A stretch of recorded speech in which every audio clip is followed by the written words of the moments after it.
Section 1. The birth of the wasteland, the world before the fire. There is a particular kind of quiet that only exists at the end of things, not the quiet of an empty room or a still morning before the alarm sounds. Something older, deeper, the quiet of a world that used to be full of noise and laughter and argument and traffic and the sound of children running across grass that no longer exists. That is the quiet of the fallout wasteland. And if you let it wash over you, if you allow yourself to sink into it, it becomes one of the most strangely comfortable places you can visit. Not because it is safe, it is not safe, but because it is honest. Because every rusted gate and every crumbling billboard and every skeleton still seated at a dinner table tells you the truth about what people were and what they lost. So let's go back, all the way back, to before the fire. In the world of Fallout, the divergence from our own history begins quietly, almost imperceptibly, sometime after the Second World War. Technology accelerated in directions ours never quite took. Nuclear power, rather than becoming a cautious, controversial tool that nations argued about and regulated, became the engine of everything. The refrigerator ran on a tiny atomic cell. The car hummed along on a nuclear-powered engine that never needed gas. The soldier wore mechanized armor powered by microfusion cores, standing 10 feet tall and impervious to small arms fire. And through all of it, the aesthetic of the 1950s never quite departed. The optimism, the chrome, the pompadours and the poodle skirts, and the advertisements that promised you that science was your friend and the future was bright and clean and comfortable. It was a beautiful lie that lasted for a very long time. By the year 2052, the cracks were beginning to show. The world had been consuming resources at a pace that would have been considered reckless even by the standards of our own history. But in the Fallout timeline, nuclear power had delayed the reckoning long enough for the population to double, triple, and then triple again before the first shortages began to bite. Oil was running out. Not slowly, fast. The economies that had been built on petroleum began to collapse, and with them came the wars. The resource wars, they called them. As though naming the conflict gave it some kind of order, some kind of dignity. It did not. The United Nations, that creaking institution of compromise and diplomacy, dissolved in 2052 because none of the member nations could agree on anything when their own people were going hungry. The Middle East erupted. The European Commonwealth and the oil-producing states went to war, a war that eventually concluded with nuclear exchange and the obliteration of most of the oil fields that everyone had been fighting over in the first place, which is either a deeply ironic or deeply predictable conclusion, depending on your perspective. America turned its eyes to the north and to the west.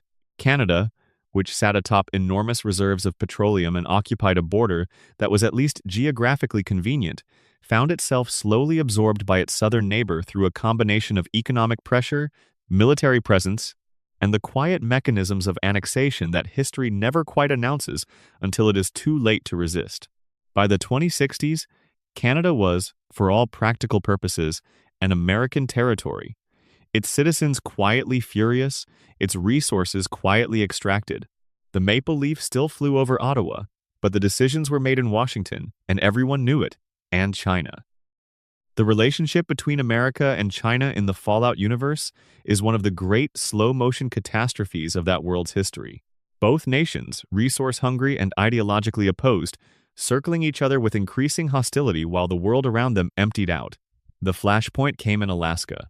China invaded Alaska in 2066, pressing across the Bering Land Bridge into American territory, setting off what would become a decade-long conflict in one of the most brutal and inhospitable environments on Earth. The Alaskan front became a defining wound on the American national consciousness, a grinding, attritional war in ice and mud and frozen darkness that sent home generation after generation of damaged soldiers. Post-traumatic stress disorder spiked to levels that overwhelmed the medical infrastructure. Families waited for letters that never came. And back in the cities, the propaganda kept telling everyone that liberation was just around the corner. It was not just around the corner. It took until 2077 and the deployment of the T-51B power armor and Operation Anchorage to push the Chinese forces back and reclaim the territory.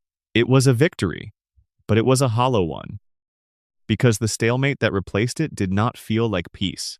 It felt like the held breath before an exhalation that everyone feared would be their last. The technology of that era deserves its own kind of attention. The power armor, that hulking mechanized suit that became the symbol of American military might, began as a joint venture between the Department of Defense and the Vault-Tec Research Corporation. Vault-Tec was one of the great megacorporations of the Fallout world, a company that had its fingers in everything from consumer goods to biological research to military contracts.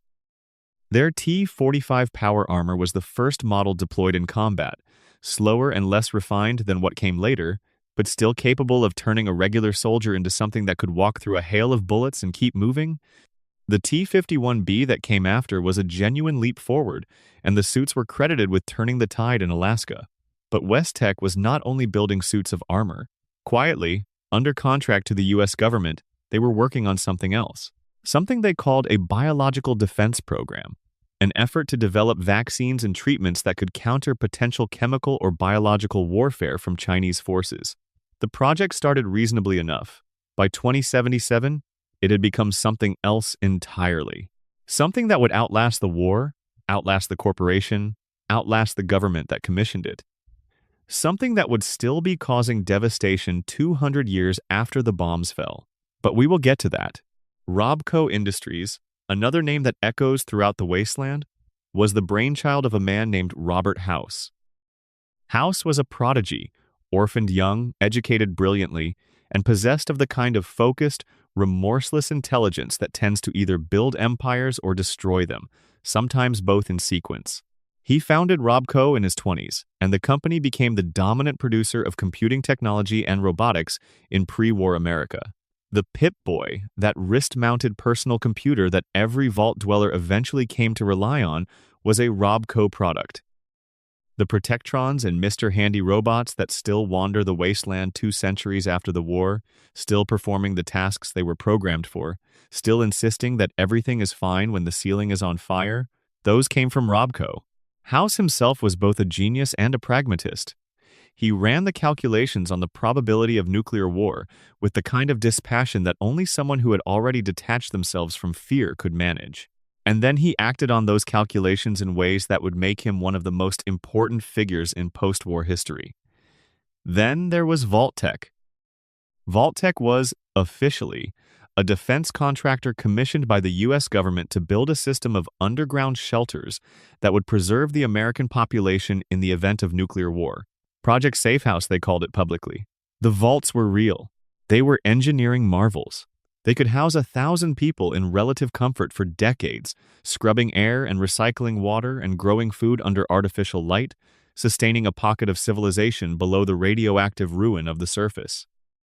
In the years leading up to the Great War, Vault-Tec ran advertising campaigns that were equal parts reassurance and spectacle, cheerful animations of smiling families descending into warm, clean, well-lit spaces, while a jaunty narrator explained that, when the worst happened, Americans would be safe below ground. 122 vaults were eventually constructed, scattered across the continental United States. Each one theoretically designed to shelter its occupants. Each one, in reality, doing something quite different. The truth of the vaults is one of the great, slow reveals of the Fallout series, a horror that deepens the more you learn about it. Vault-Tec, working under direction from the US government, designed most of the vaults not as shelters at all, but as laboratories. Each one was an experiment. The inhabitants were the subjects, the conditions were the variables. And not one person who walked down into those shelters on the 23rd of October 2077 had any idea what was being done to them. We will spend much more time in the vaults.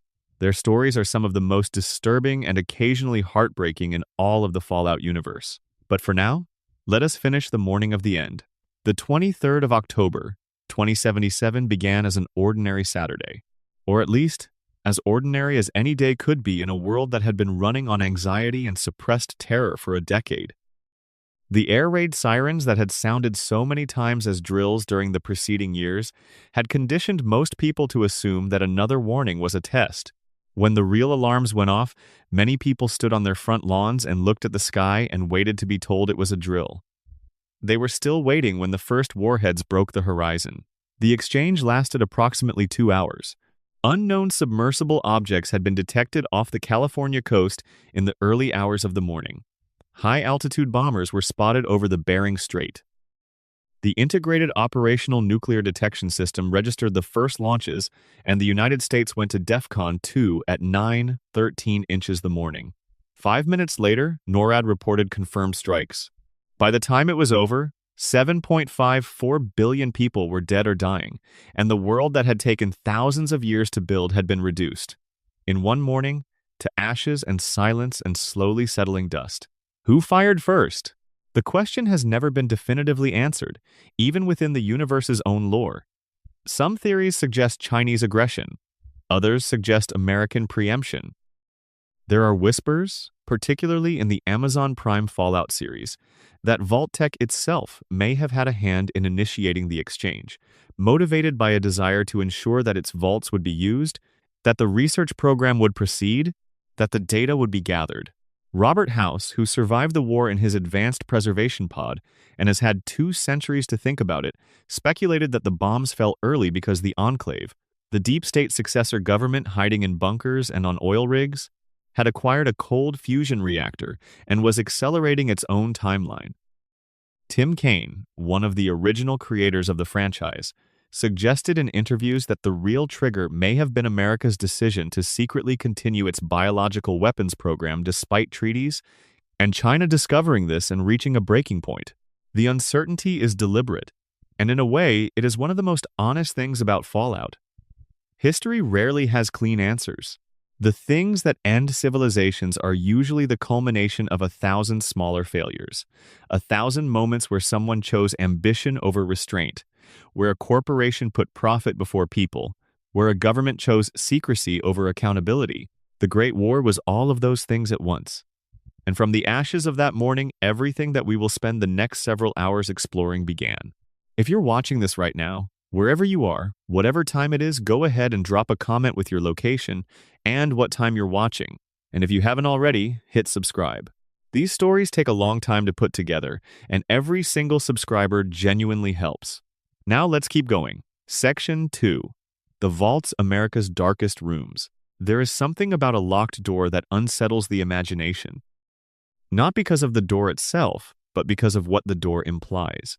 Someone decided that what was on the other side should not be seen, should not be encountered, should be kept separate from the rest of the world.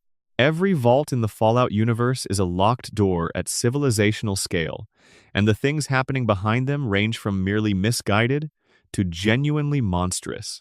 To understand the vaults fully, you have to understand the original justification for them. The US government, watching the resource wars spiral and running the same calculations that Robert House was running independently, understood that nuclear war was not merely possible but probable. They needed, or believed they needed, to preserve a functional American population from which a new society could eventually be rebuilt. The vaults were the official answer to that problem. But there were people in government and in Vault-Tec who had a different question in mind. Not merely how do we survive, but how do we survive better? How do we ensure that whatever civilization emerges from the ruins is the one we want?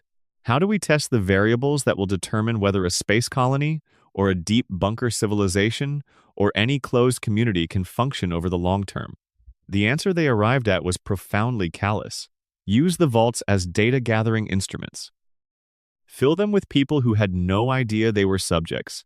Design each one with a specific experimental parameter, and then open the doors sometimes decades later, sometimes never, and see what had happened. Vault 76 was designated the Control Vault. Its inhabitants were the Vault-Tec employees and their families, the most carefully selected population, intended to emerge 25 years after the bombs and begin the process of reclaiming the surface. No experiment, no cruel twist. Just a clean, functioning shelter with everything the people inside needed to survive and eventually thrive. When they emerged into the ruins of West Virginia in 2102, they found a world that was raw and dangerous and still thick with radiation, but survivable. Their story is the foundation of Fallout 76, and it is in some ways the hopeful answer to the darkness of the other vaults. Some people got exactly what Vault-Tec promised them. Most did not. Vault 11, located in Nevada, is perhaps the most philosophically disturbing of all the vault experiments, and it deserves to be sat with for a moment. The inhabitants of Vault 11 were told, upon sealing, that they would need to sacrifice one of their number to the overseer system every year or face unspecified consequences. If they complied, the vault would remain functional. If they refused, consequences would follow. The population of the vault did what humans do when faced with an impossible choice. They made it manageable. They established a system. They voted on who would be sacrificed. Year after year, election after election, the democratic process of the vault ground through its designated victim, and the survivors convinced themselves it was just and necessary. This continued for decades. Then eventually, a group of inhabitants refused.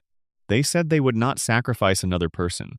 They were willing to die collectively rather than continue the ritual murder of their neighbors. They waited for the consequences.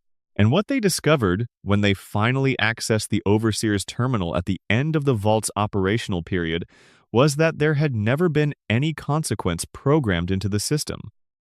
The vault could have functioned indefinitely without anyone being sacrificed at all. The entire mechanism had been a test of compliance and cruelty, and whether a group of people could be conditioned into committing atrocities through the implicit threat of punishment. The survivors, the ones who had finally refused, were told by the computer system that they had passed. Most of them, unable to bear what they had participated in for all those years, took their own lives. The vault is empty when you find it in Fallout, New Vegas. Its story is told through terminals and the bodies of the dead. You walk through it in silence, reading what happened, and the weight of it is something that no amount of post-apocalyptic bravado can quite cut through. Vault 12 in Bakersfield, California, was designed with a door that did not seal properly. The inhabitants sealed themselves inside the night the bombs fell, believing they were safe, and began to die slowly as radiation seeped through the improperly closed door. Some died quickly, others lingered. And those who received enough radiation to mutate without dying became something new. The residents of Vault 12 became the first generation of ghouls in the Fallout universe. Their bodies ravaged by prolonged radiation exposure, their lifespans extended grotesquely, their skins sloughing and crumbling, their faces becoming the masks of horror that the surface world would come to know and fear. They called the settlement that formed around the ruined vault Necropolis, the city of the dead. And for decades it was home to thousands of ghouls who remembered being human and were still, in their way, trying to build something worth living for. Vault 21, in Las Vegas, ran a different kind of experiment. Everything inside Vault 21 was decided by gambling. Every resource allocation, every position of authority, every dispute between inhabitants resolved through games of chance. Blackjack, dice, cards. The overseer was whoever won the most consistently. Medical supplies went to the luckiest. Work assignments were drawn from a pile. The experiment tested whether a community could function if chance replaced hierarchy. The answer was complicated. The vault survived. Its inhabitants were, by the time Fallout, New Vegas takes place, well-practiced gamblers who adapted to the strip with relative ease. But the internal history of Vault 21 was one of relentless low-level anxiety, of fortunes reversed overnight, of people who had worked for years toward stability only to have it stripped away by a bad hand. Vault 87, in the capital wasteland, was the site of one of the most catastrophic FEV experiments in the entire program. The inhabitants of Vault 87 were subjected to the forced evolutionary virus without their knowledge or consent. The mutations that followed were brutal. The men who survived the initial exposure became the super mutants of the capital wasteland, those enormous, green-skinned, largely dim-witted creatures that stalk the ruins of Washington, D.C. 2 centuries later. But the process required constant new subjects, and the super mutants that emerged from Vault 87 still operated the vault, still processed new humans through the dipping vats, still continued the program as though driven by some instruction they only half understood. The Master, the great villain of the first Fallout game, had a coherent ideology for his super mutant army. The Vault 87 mutants had only the compulsion to create more of themselves. They were a horror without a philosophy, which is in some ways more terrifying. Vault 92, in the capital wasteland, was designed for musicians. White noise was pumped into the sleeping quarters of the inhabitants, conditioning their nervous systems over time until small psychotic breaks began to occur.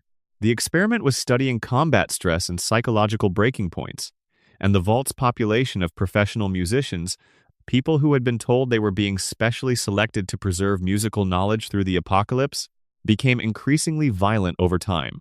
Terminal entries paint a picture of a community that deteriorated faster than even the experiment's designers anticipated.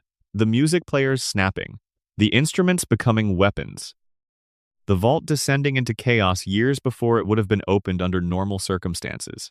Vault 101, just outside the ruins of Washington, D.C., had perhaps the simplest directive of any vault in the program. The door was never to be opened. Not ever.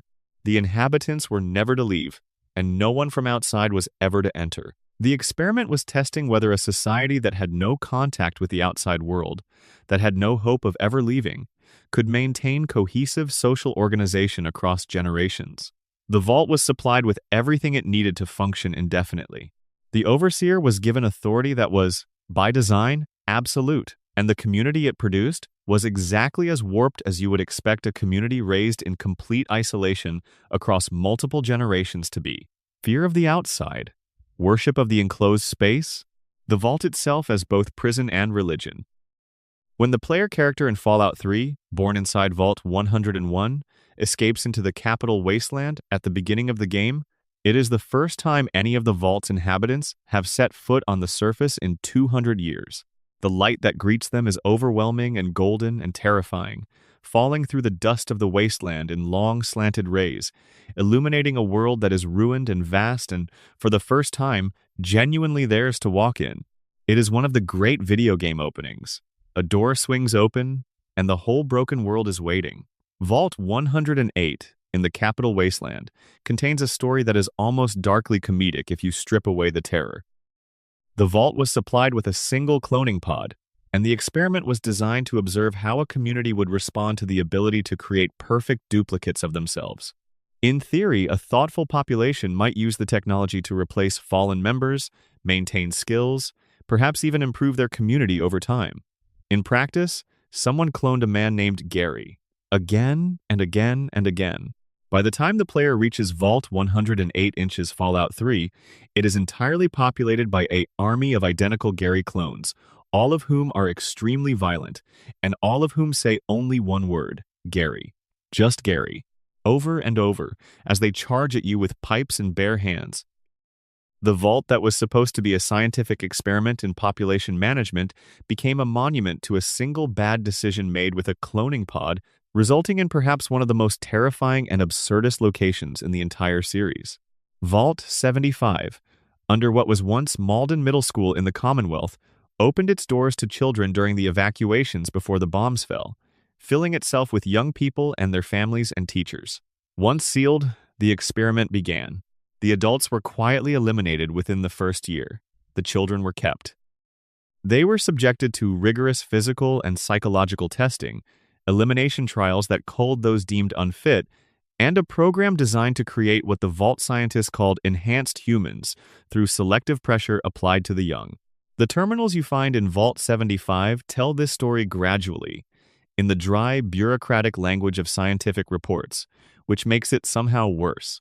The children who scored highest went to the next stage of testing. The children who scored lowest were called to the cafeteria and never came back.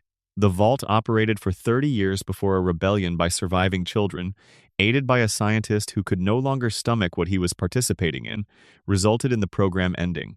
The Vaults 31, 32, and 33 of the Fallout TV series add another dimension to the Vault-Tec legacy. Designed as a system, these 3 vaults in the Colorado area were built around a breeding program of extraordinary cynicism. Vault 31 was sealed with a selection of Vault-Tec's most promising employees, all of whom were placed in cryogenic stasis to be thawed as needed. Vaults 32 and 33 were populated normally, their inhabitants unaware that the true purpose of the system was to rotate carefully selected Vault-Tec executives from Vault 31 into management positions in the other 2 vaults, ensuring that Vault-Tec's corporate culture and its hierarchical ideology would persist and propagate in the post-apocalyptic world. The employees selected for stasis were chosen through a program called Buds, a management training initiative that, behind its cheerful corporate branding, was essentially a eugenics program selecting for specific personality traits and organizational loyalties. The vaults, taken together, represent something profound about the Fallout universe's thesis.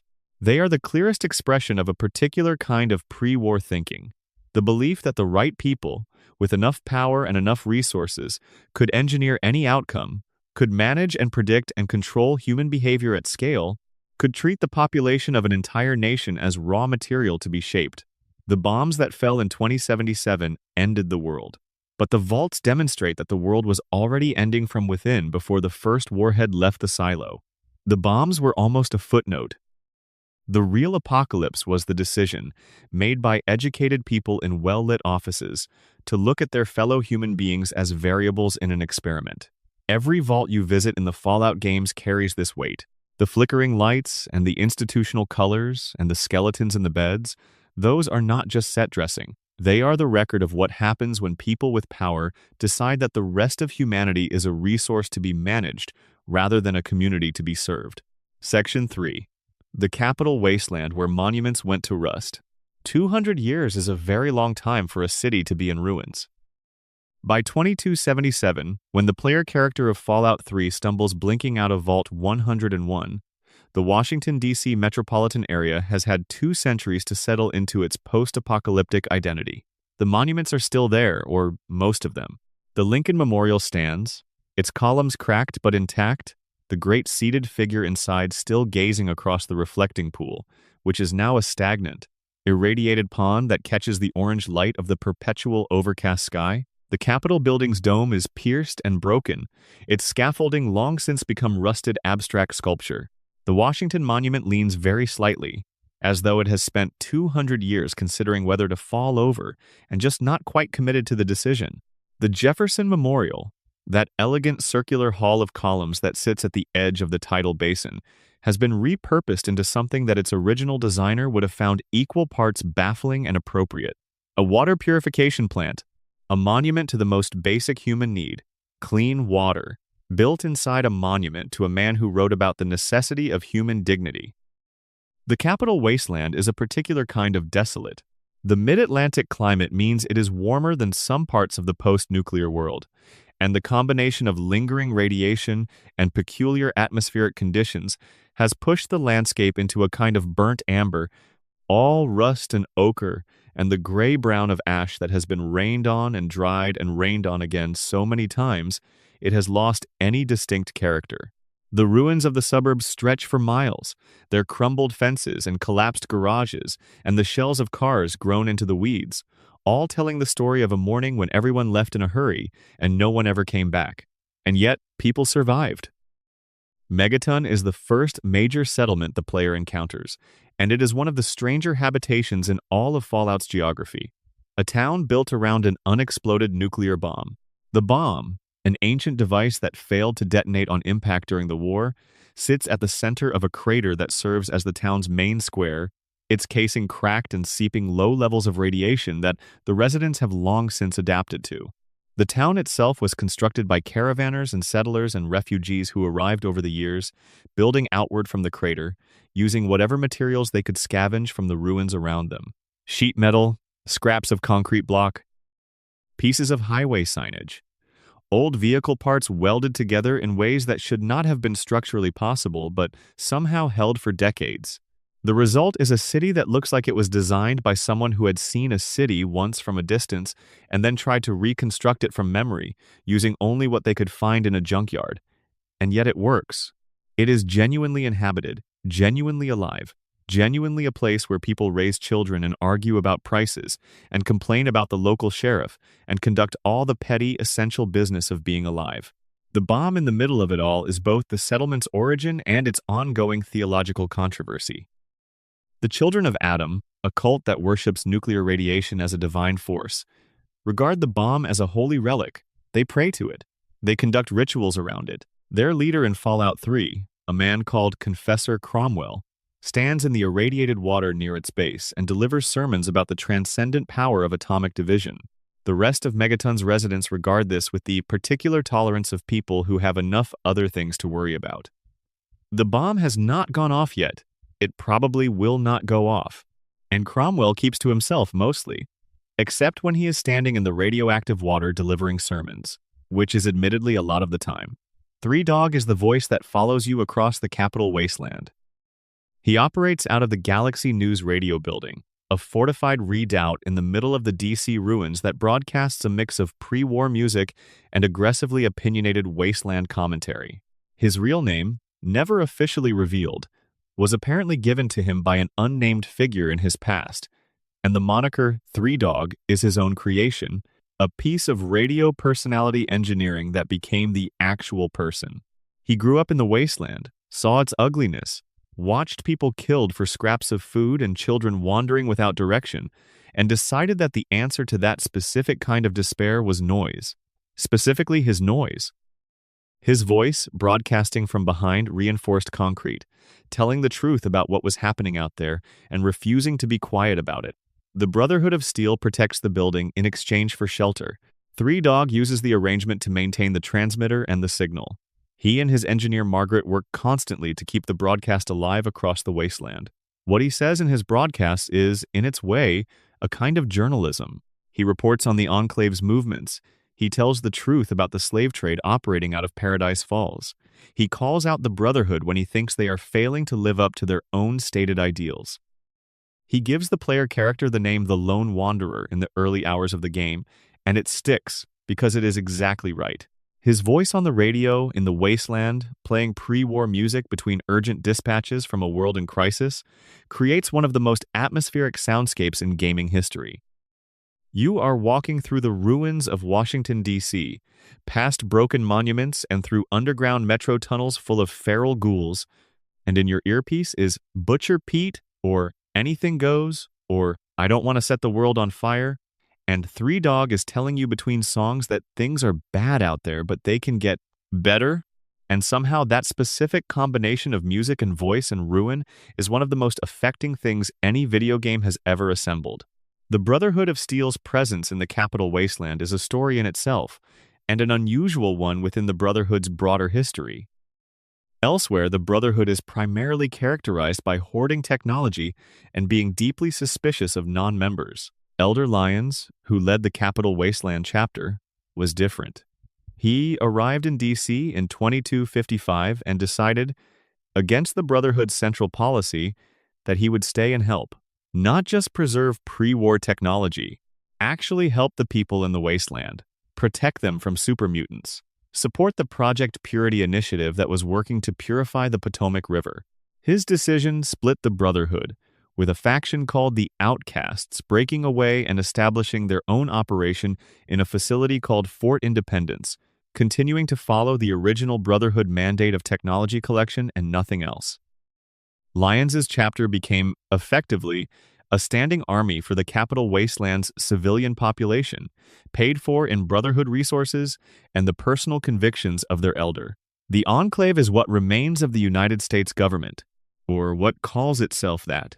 In the years before the Great War, as the nuclear countdown became inevitable, the most senior members of the government and military evacuated themselves to protected positions.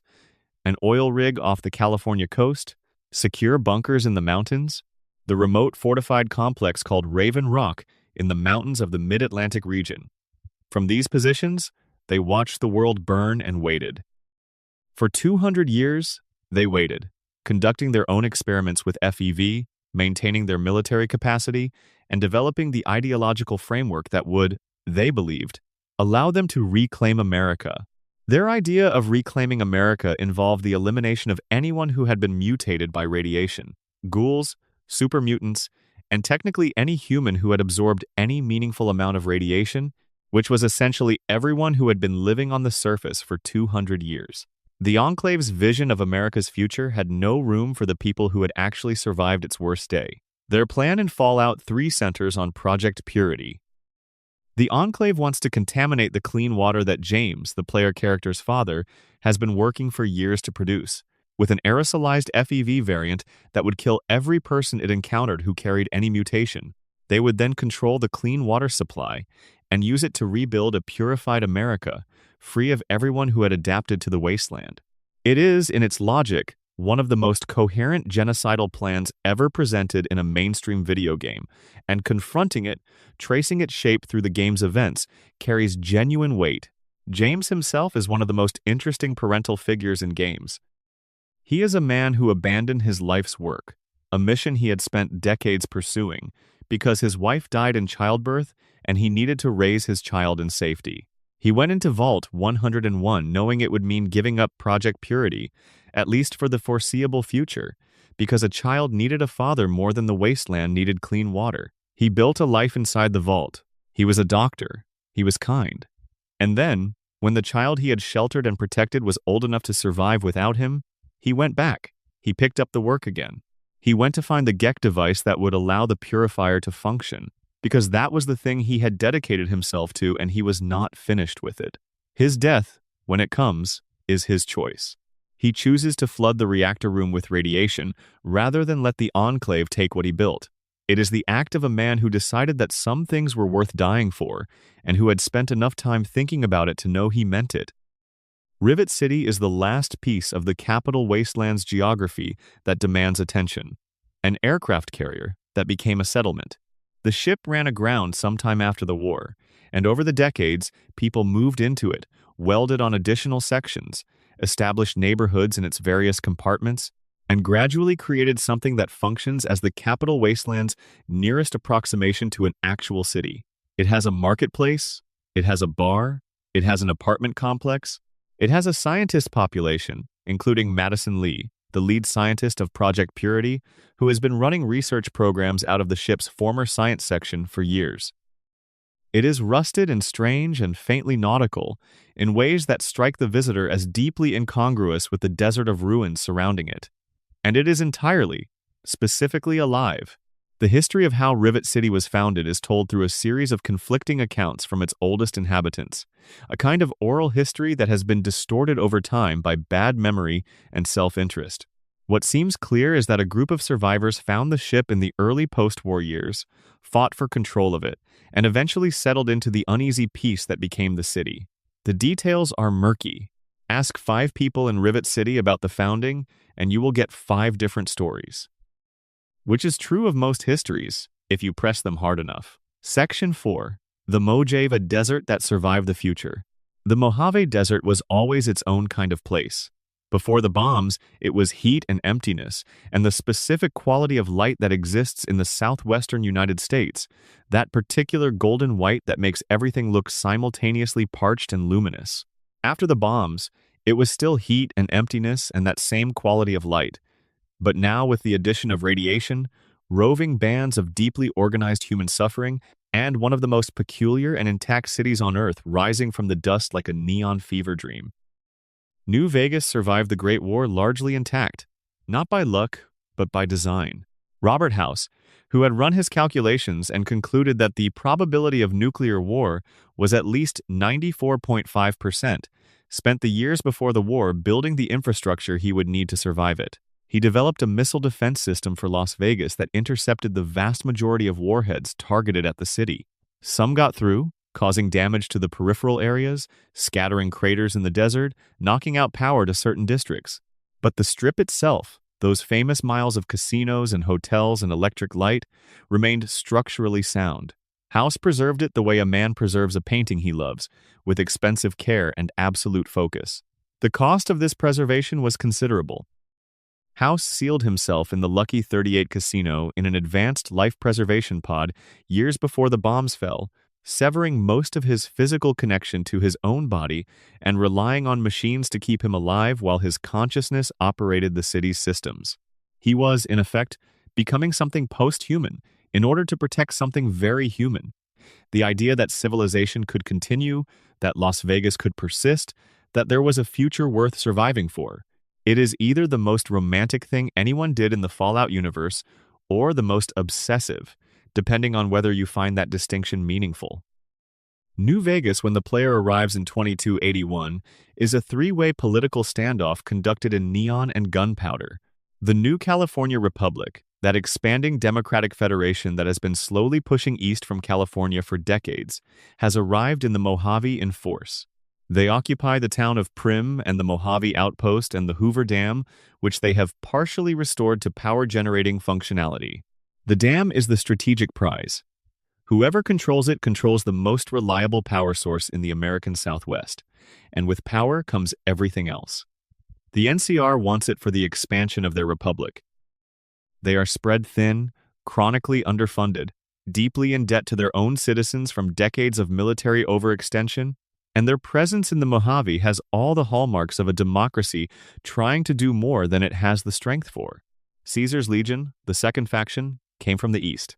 Their story begins with a man named Edward Sallow, an academic who had been studying tribal cultures in the Arizona desert, when a series of events that included being captured by a tribe called the Blackfoot led him to a profound and disorienting conclusion about how to organize human society in the wasteland.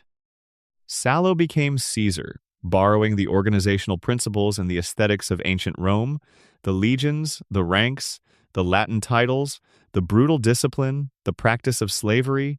He spent decades building his legion from the remnants of 87 tribal groups, absorbing them through conquest and converting their members into soldiers. By 2281, Caesar's legion controls everything east of the Colorado River, and they are preparing for a second assault on Hoover Dam, having been repelled in the first battle of the Hoover Dam by NCR tactics that exploited the legion's overconfidence. Caesar himself is one of the most compelling and unsettling figures in the Fallout universe. He is genuinely intelligent, he can quote philosophy. He has read history, real history, and drawn conclusions from it that are both coherent and monstrous. His argument is essentially Hegelian, that the NCR represents a thesis of corrupt democracy, that his legion represents an antithesis of martial order, and that from their conflict will emerge a synthesis, a new civilization that takes the best elements of both. He knows his current society is brutal. He says so openly. He argues that brutality is the only thing that can impose order on a population that has been living in chaos for 2 centuries. He is wrong in the ways that people who mistake coherence for correctness are always wrong, but he is not stupid, and the game respects you enough to make you engage with his argument rather than simply giving you a cartoon villain. The strip itself is divided among 3 great houses, the 3 families, who manage its 3 major casinos, the Tops, Gomorrah, and the Ultra Luxe. They are former tribal groups who accepted Robert House's offer of legitimacy and technology in exchange for managing his properties and maintaining his vision of Vegas. The chairmen at the Tops are slick and stylish, performers and entertainers who have fully embraced the retro-futuristic aesthetic of the pre-war casino culture. The Omertas at Gomorrah are darker, more predatory, running an operation that involves prostitution and drug trafficking beneath the glittering surface. The White Glove Society at the Ultra Luxe are deeply, deliberately strange, their members moving through their ornate hotel in formal wear and white masks, their history involving a period of cannibalism that they have officially renounced but that the rumors never quite let die. And then there is Benny, the courier's nemesis, and the game's inciting event. A chairman, a schemer, a man who got a glimpse of the Platinum Chip, which contained the upgrade to House's Securitron army, and saw in it the opportunity to take Vegas for himself. He shot the courier in the Mojave, left them for dead in a shallow grave outside Goodsprings, and set the entire game in motion. Benny is not stupid either. His plan is actually clever, but he has the characteristic failing of clever people who underestimate the consequences of their actions. He shot the wrong person. The courier woke up, and the Mojave would never be the same. The smaller stories of the Mojave are often its most affecting. The Great Khans, a raider gang with the longest history in the Fallout universe, are by 2281 a broken remnant of what they once were, sheltering in a canyon called Red Rock, conducting drug manufacturing operations to keep themselves alive, their identity as warriors and survivors ground down by decades of attrition and NCR pressure. There is a bitter dignity in the Khans that the game treats with genuine respect. These are people who have been on the wrong side of history for a very long time and know it and cannot quite figure out how to stop. Their elder, Papa Khan, has allied with Caesar, drawn in by the Legion's appeal to tribal honor and military power.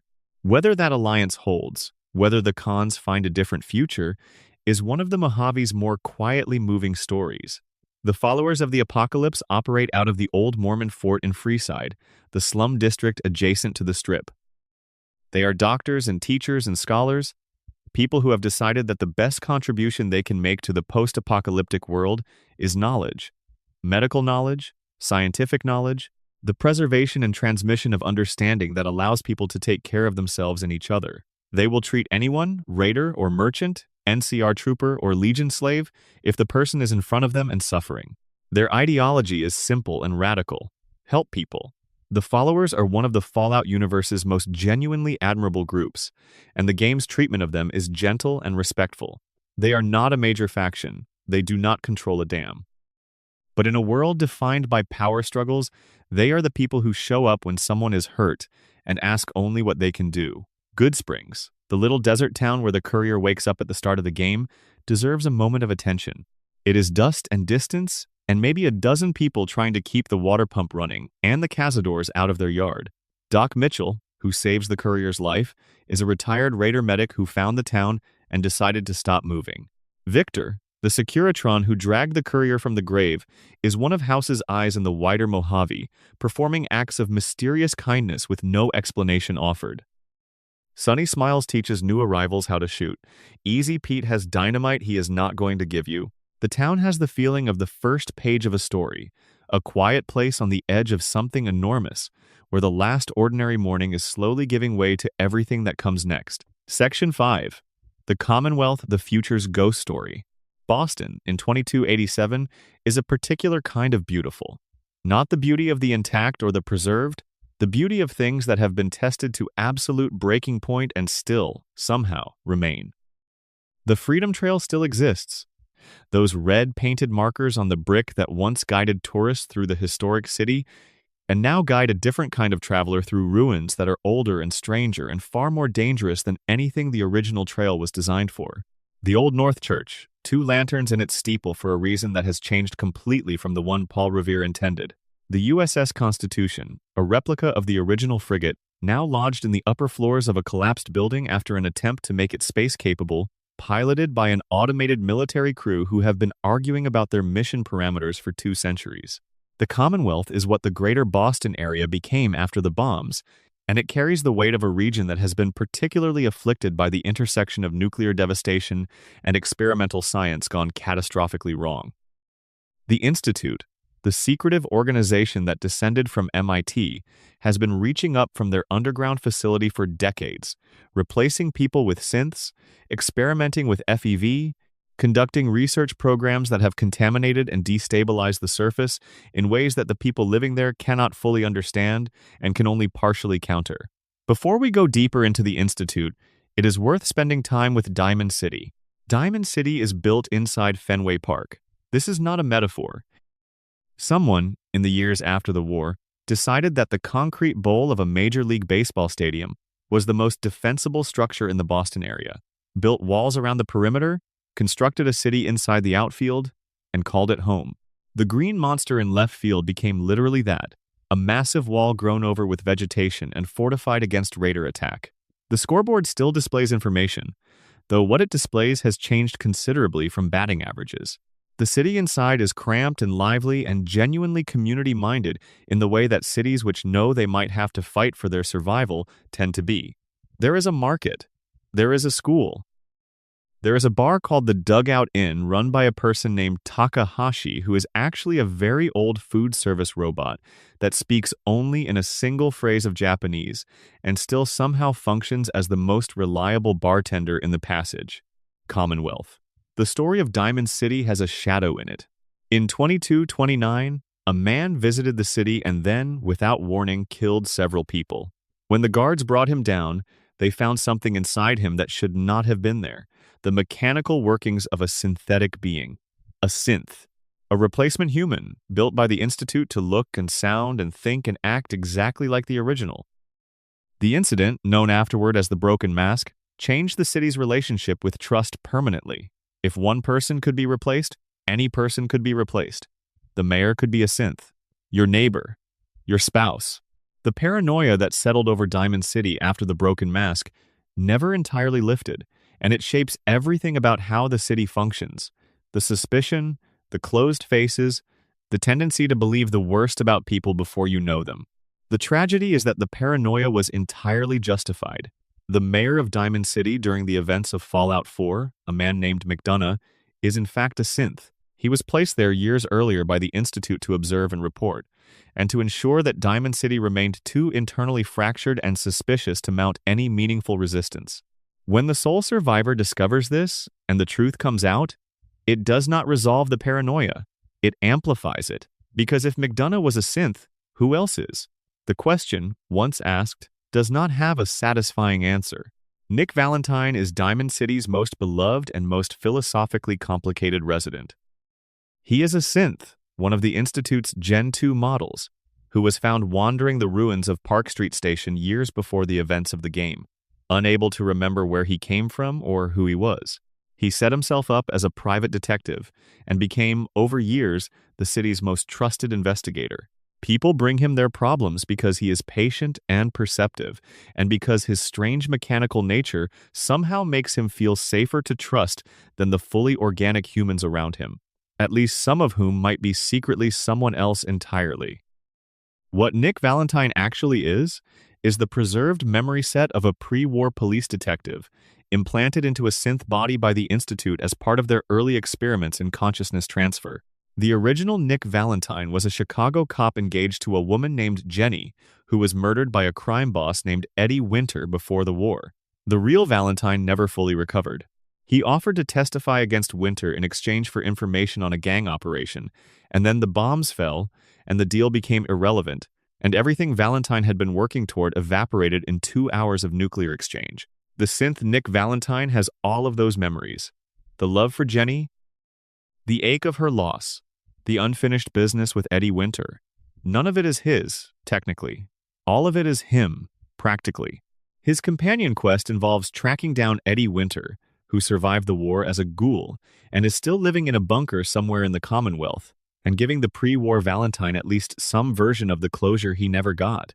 It is one of the most affecting companion stories in all of the Fallout games. A story about grief and identity and whether a memory is still yours if the original person who made it is gone. The Institute itself is one of the Fallout universe's great moral ambiguities. In theory, the Commonwealth Institute of Technology survived the Great War in its underground campus and has been pursuing scientific advancement ever since, developing synthetic humans, conducting FEV research, producing advanced technology, and generally operating as the most sophisticated intellectual organization in the post-war world. In practice, the Institute has kidnapped people from the surface for decades to use in experiments, replaced individuals with synth duplicates to monitor communities, created an organization called the SRB, Synth Retention Bureau, to hunt down and recapture synths that have escaped, and killed the representatives of every political coalition that tried to bring stability to the Commonwealth. The massacre of the Commonwealth Provisional Government, where an Institute synth assassinated every representative who had come together to try to form a coalition, is one of the most damaging acts in the Commonwealth's political history, an act of deliberate sabotage that set back the possibility of organized governance by decades. And yet the Institute is populated by scientists who genuinely believe in what they are doing. They believe the surface is irredeemable. They believe their research is essential. They believe that the synths they create are tools, not people, and that questioning this is a category error, not a moral failure. Their director, the player's own son Sean, is a man who was taken from cryosleep as an infant, raised by the Institute, and shaped by its ideology over 60 years into a brilliant, cold, and ultimately tragic figure who genuinely cannot understand why his parent is upset. He has built the most advanced organization in the wasteland. He has given himself to it completely. And he is dying of cancer, and he has no idea how to be anything other than the director of the Institute, and the reunion with the person who is supposed to be his family is one of the most complicated emotional encounters in the game. The Railroad is the underground resistance movement that opposes the Institute. Their specific mission is the liberation of synths, providing them with new identities and safe passage to lives where they will not be recaptured. Their operating model is exactly what it sounds like, a network of safe houses and agents, and dead drops and code phrases modeled on the historical Underground Railroad with deliberate, respectful attention to what that parallel means. The moral argument at the heart of the railroad, whether synths are people and therefore whether their liberation is a fundamental ethical obligation, is one that the game allows to be genuinely unresolved. The Institute insists synths are machines. The railroad insists they are persons. The sole survivor is caught between these positions, and the game does not tell you which is right. It makes you decide. Section 6. The creatures and ecology of beautiful ruin. Everything that lives in the wasteland is trying to stay alive. This sounds obvious, but the specific ways in which the post-nuclear ecology developed, the pressures it responded to, the shapes it took in 200 years of radiation and mutation and adaptation, are genuinely fascinating when you look at them closely. The wasteland is not simply death. It is life in a different key, harder and stranger and more vivid in some ways than the world that preceded it. The Deathclaw is perhaps the most iconic creature in the Fallout universe, and its origin story is one that the games have teased over several installments before the TV series made it more explicit. Before the Great War, the United States military was looking for something that could replace human soldiers in high-risk situations, something that could be deployed into environments too hostile for even power-armored infantry. Jackson's chameleons, combined with genetic material from multiple other species and processed through the FEV program at Vault-Tec, produced the first Deathclaws. They were living weapons, massive bipedal reptilians with foreclaws capable of tearing through steel, near-perfect senses, and a territorial aggression that made them extraordinarily effective at what they were designed for, killing things. They were deployed in the Alaskan conflict. They were used in other classified operations. And then the bombs fell, and the handlers were dead, and the Deathclaws were loose.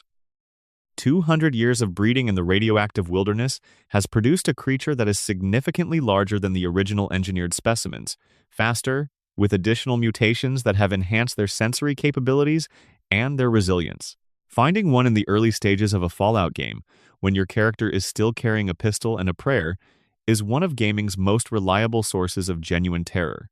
They are fast in a way that does not seem possible for something that large. They are quiet in a way that does not seem possible for something that dangerous. And they come around corners. There is a moment in Fallout, New Vegas's Quarry Junction, that players still discuss with a particular haunted tone. The quarry is marked on the map as a location. You arrive at it on your way somewhere else. You descend into it.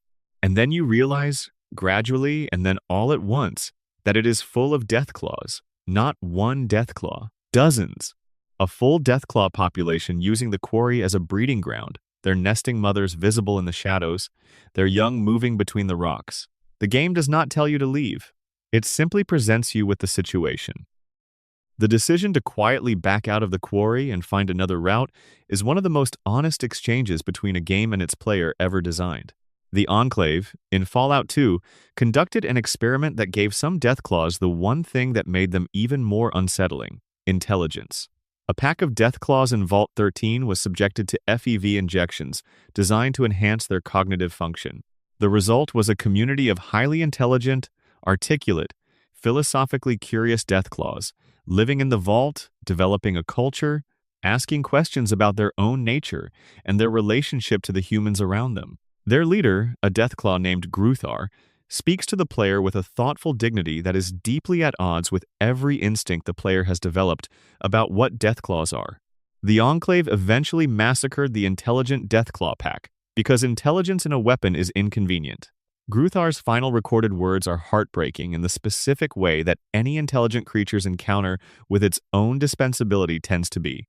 Ghouls are humans who survived nuclear exposure and were changed by it, and their experience is one of the most complex in the Fallout universe. The radiation that should have killed them instead extended their lives grotesquely, destroying their appearance, their health, gradually, in most cases, their minds. The feral ghouls that inhabit the tunnels and ruins of the wasteland are what a ghoul eventually becomes if the mental degeneration runs its full course. Creatures that retain the physical resilience of their transformation, but have lost the cognitive function that made them people. They move in the specific way that the Fallout games make iconic, that shambling, quickening lurch from shadow, their arms out, their ruined faces impossibly alive in their eyes, They are not mindless. Not quite. They react to sound, to light, to movement.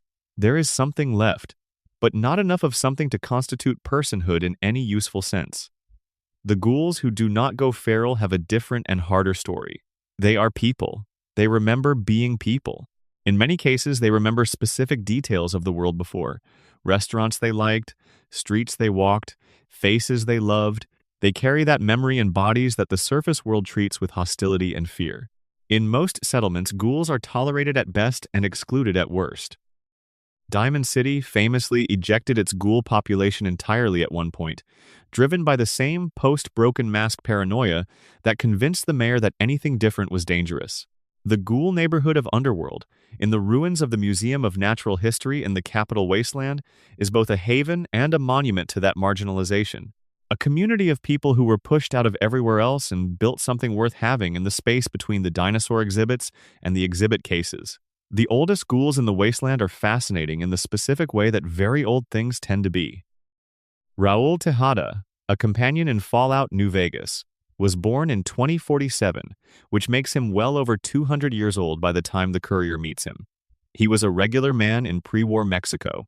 He survived the bombs. He watched the world rebuild itself around him, not once but multiple times. He is tired in a way that is qualitatively different from the tiredness of anyone who has not lived through the ends of things. His companion quest, Old School Ghoul, is essentially a meditation on what it means to keep going when you have seen everything end, and whether the work of survival is still meaningful when you have been doing it for longer than anyone else alive can remember. Super mutants deserve more careful treatment than they usually receive. The default assumption in the Fallout games is that super mutants are enemies, large and aggressive and a problem to be dealt with, and many of them are. The FEV transformation typically reduces human intelligence significantly, and the resulting creatures are often driven by territorial aggression and a compulsion to create more super mutants from any humans they encounter. But the universe is careful, across multiple games, to show that this is not the complete picture. Marcus, who appears in both Fallout 2 and Fallout New Vegas, is a super mutant of remarkable intelligence and philosophical depth. He was a super mutant from the Master's original army in the first Fallout game, which means he is well over a century old by the time you meet him. He co-founded the town of Broken Hills, a genuinely integrated community of humans, ghouls, and super mutants who live together and work together. His perspective on the Wasteland has the specific quality of someone who has outlived most of his contemporaries and is still genuinely curious about what comes next. The Nightkin, the blue-skinned stealth variant of super mutant from Fallout New Vegas, add another dimension. They are psychologically damaged by their long use of stealth boys, which have induced schizophrenia in most of them. They are dangerous, yes. They are also suffering, which the game acknowledges with a gentle consistency that elevates them beyond simple antagonism. The Scorch Beasts and the Scorched of Fallout 76 represent a different kind of mutation, a rapidly spreading plague carried by the bats of Appalachian caves that transforms humans into creatures similar to feral ghouls but more organized, more aggressive, and capable of using firearms, making them significantly more dangerous. The Scorched Plague is the central environmental threat of the 76 setting, distinct from the more gradual mutations of radiation elsewhere in the series, and it creates the specific horror of watching a community of survivors who were managing to hold things together get erased, not by raiders or political conflict, but by a biological process that does not care about any of the things they built. Rad scorpions, bloatflies, mirelurks, the Wasteland's smaller, more numerous horrors are everywhere. Things that adapted to their new environment with rather more success than anyone who designed their ancestors would have anticipated. The mirelurk, that crab-like horror that ambushes from shallow water, was once several species of ordinary crustacean. 2 centuries of radiation have produced something with chitinous armor capable of deflecting most small arms fire and a territorial aggression that makes every shoreline in the Wasteland a potential ambush. Bloatflies, which inject their eggs into living hosts, are large enough to see from a distance and fast enough that keeping that distance is harder than it seems. Rad scorpions have grown, in some variants, to the size of small cars, and their venom is fast-acting enough to drop an unprotected human in seconds. And yet there is, in all of this, a strange beauty. The wasteland is not dead. It is differently alive, in colors and shapes and behaviors that the pre-war world never developed.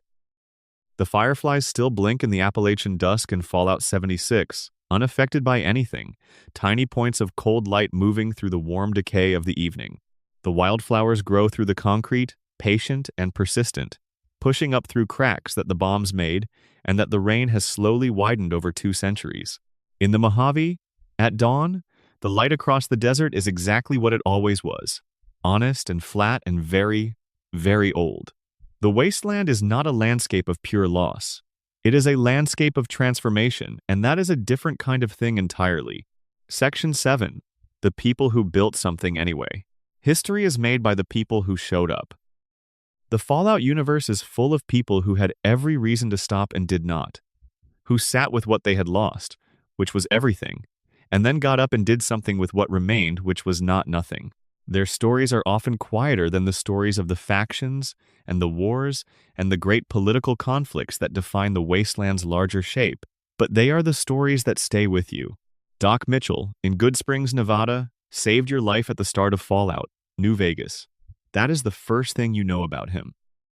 The second thing you learn, if you talk to him long enough, is that he used to ride with the Jackals, a raider gang, before he found medicine and found God or something approximate to God and left that life behind. He settled in Good Springs because it was small and quiet and because the people there needed a doctor and nobody else was applying for the job. His house is tidy in the specific way that people who used to live in chaos make their spaces tidy. He has a cat. He has medical supplies arranged with a precision that speaks to someone who has learned the hard way what happens when you need something and cannot find it. He gives you the clothes off his back, essentially, when you leave, because you came in with nothing and you cannot go back out with nothing. He is perhaps the most ordinary heroic figure in the Fallout universe, which makes him one of the most extraordinary. Veronica Santangelo, a Brotherhood of Steel scribe in Fallout New Vegas, carries her faction's failures with a clarity that is painful to witness. She loves the Brotherhood. She believes in what they could be. She disagrees profoundly with what they are, specifically their refusal to share technology with the wastelanders around them, their insularity, their willingness to watch people die of conditions that could be treated if anyone would just let the medical technology they are hoarding out of the bunker. Her companion quest involves trying to find something, anything, that she can bring back to the Brotherhood that might change their minds. It does not end well. But the attempt, the specific stubbornness of her continued faith in people she knows are probably not going to change, is recognizable in the way that love for a flawed thing you cannot stop believing in is always recognizable. Craig Boone is a sniper.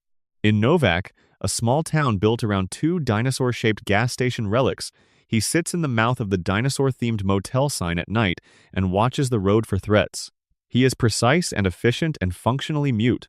His story, when you slowly uncover it through his companion quest, I Forgot to Remember to Forget, is one of the most wrenching in the series.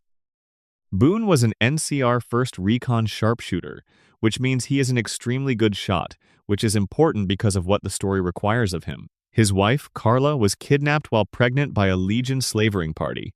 Boone tracked her. He found her. She was being auctioned among a group of legionaries. He could not reach her in time to free her. He made the decision that a man with a sniper rifle and no other options makes, and he killed her before they could take her away to something worse. He asked someone to look at the Legion camp one night and walk out in front of the dinosaur so he would know the time was right. He does not talk about any of this. He never directly tells you what happened. You find it out from conversations with other people in Novak, from Carla's journal, from the specific quality of the silence he brings everywhere he goes. Boone's redemption arc, if it can be called that, does not involve him becoming happy. It involves him finding a way to keep moving despite the weight of what he did and what was done to him. He carries his NCR beret because Carla gave it to him. He keeps the Legion targets in his scope because it is the only form of forward motion available to him. And traveling with the courier, doing something about the Legion's expansion, is the closest thing to purpose that a man who has spent years waiting to die has found. Harold is one of the oldest and strangest beings in the Fallout universe, and his story spans the original games and into Fallout 3. In Fallout 1 and 2, he is a wanderer who encountered the original FEV experiments and was mutated in ways that are unique. Not quite a super mutant, not a ghoul, something new, his head partially replaced by an unusual growth that he named Herbert and then Bob over the years, a small tree that has been growing from his skull for decades. By the time you find him in Fallout 3, Harold has been in one place for a long time. Literally. His tree, the thing growing from his head, which he now calls Bob, has extended its roots into the soil, growing into a small forest, an oasis of life in the capital wasteland's otherwise barren landscape. Harold cannot leave. He is, in the most literal sense, rooted, and he has been there long enough, alone long enough, that he has become something between a nature god and a prisoner, and he asks you, with great sadness, to help him die. The choice the game gives you with Harold is one of its most morally serious. Burn him, free him into the permanent death he is asking for. Or encourage him to keep living, to keep spreading his trees and his life into the wasteland that so badly needs it, even though the cost of that life is his permanent immobility and his solitude. There is no good answer. The game knows it. It just asks you to make one anyway. Sunny Smiles, who teaches you to shoot in Goodsprings, becomes one of the people you remember as you finish Fallout New Vegas and realize how many threads were laid at the beginning. She is competent and direct and genuinely kind in the specific way that people who have been living on their own in dangerous places tend to be, without performance or excess, just the bare-bones practical kindness of someone who knows what help actually costs. She asks for nothing. She gives you the mechanics of survival and then wishes you well. She is, in her quiet competence, an argument for the proposition that not everyone needs a dramatic backstory to matter. Arcade Gannon, the followers of the Apocalypse Doctor who can become the Courier's companion, has a secret that reveals itself slowly. He is the son of an Enclave officer, born into that organization's worldview and ideology, who rejected it. His father was part of the Enclave remnants in the Mojave, veterans of Fallout 2 who survived the destruction of the oil rig and scattered westward. Arcade has spent his adult life actively working against everything his father's organization stood for, and yet he cannot quite escape the gravitational pull of that origin. His companion quest asks you to help him reconcile with the remnants of his father's unit, people who are old now, who are tired, who are just trying to live out what remains of their lives. The game treats these Enclave veterans with far more complexity than you might expect. They were on the wrong side of history. They know it, most of them. And what that knowledge costs a person is something the game genuinely wants to examine. Kate, in Fallout 4, was sold into slavery by her own parents when she was 16. She spent years fighting in a combat pit in the Midwestern Commonwealth, which was technically not slavery in that specific location, but was in practice something very close to it. She discovered chemo drugs after her first forced fight and used them to get through the ones that followed, which is the kind of pharmacological logic that makes complete sense in the specific circumstances and destroys everything over time. By the time you meet her, she is running her own pit, nominally free, genuinely trapped by an addiction that is doing the slow work of killing her.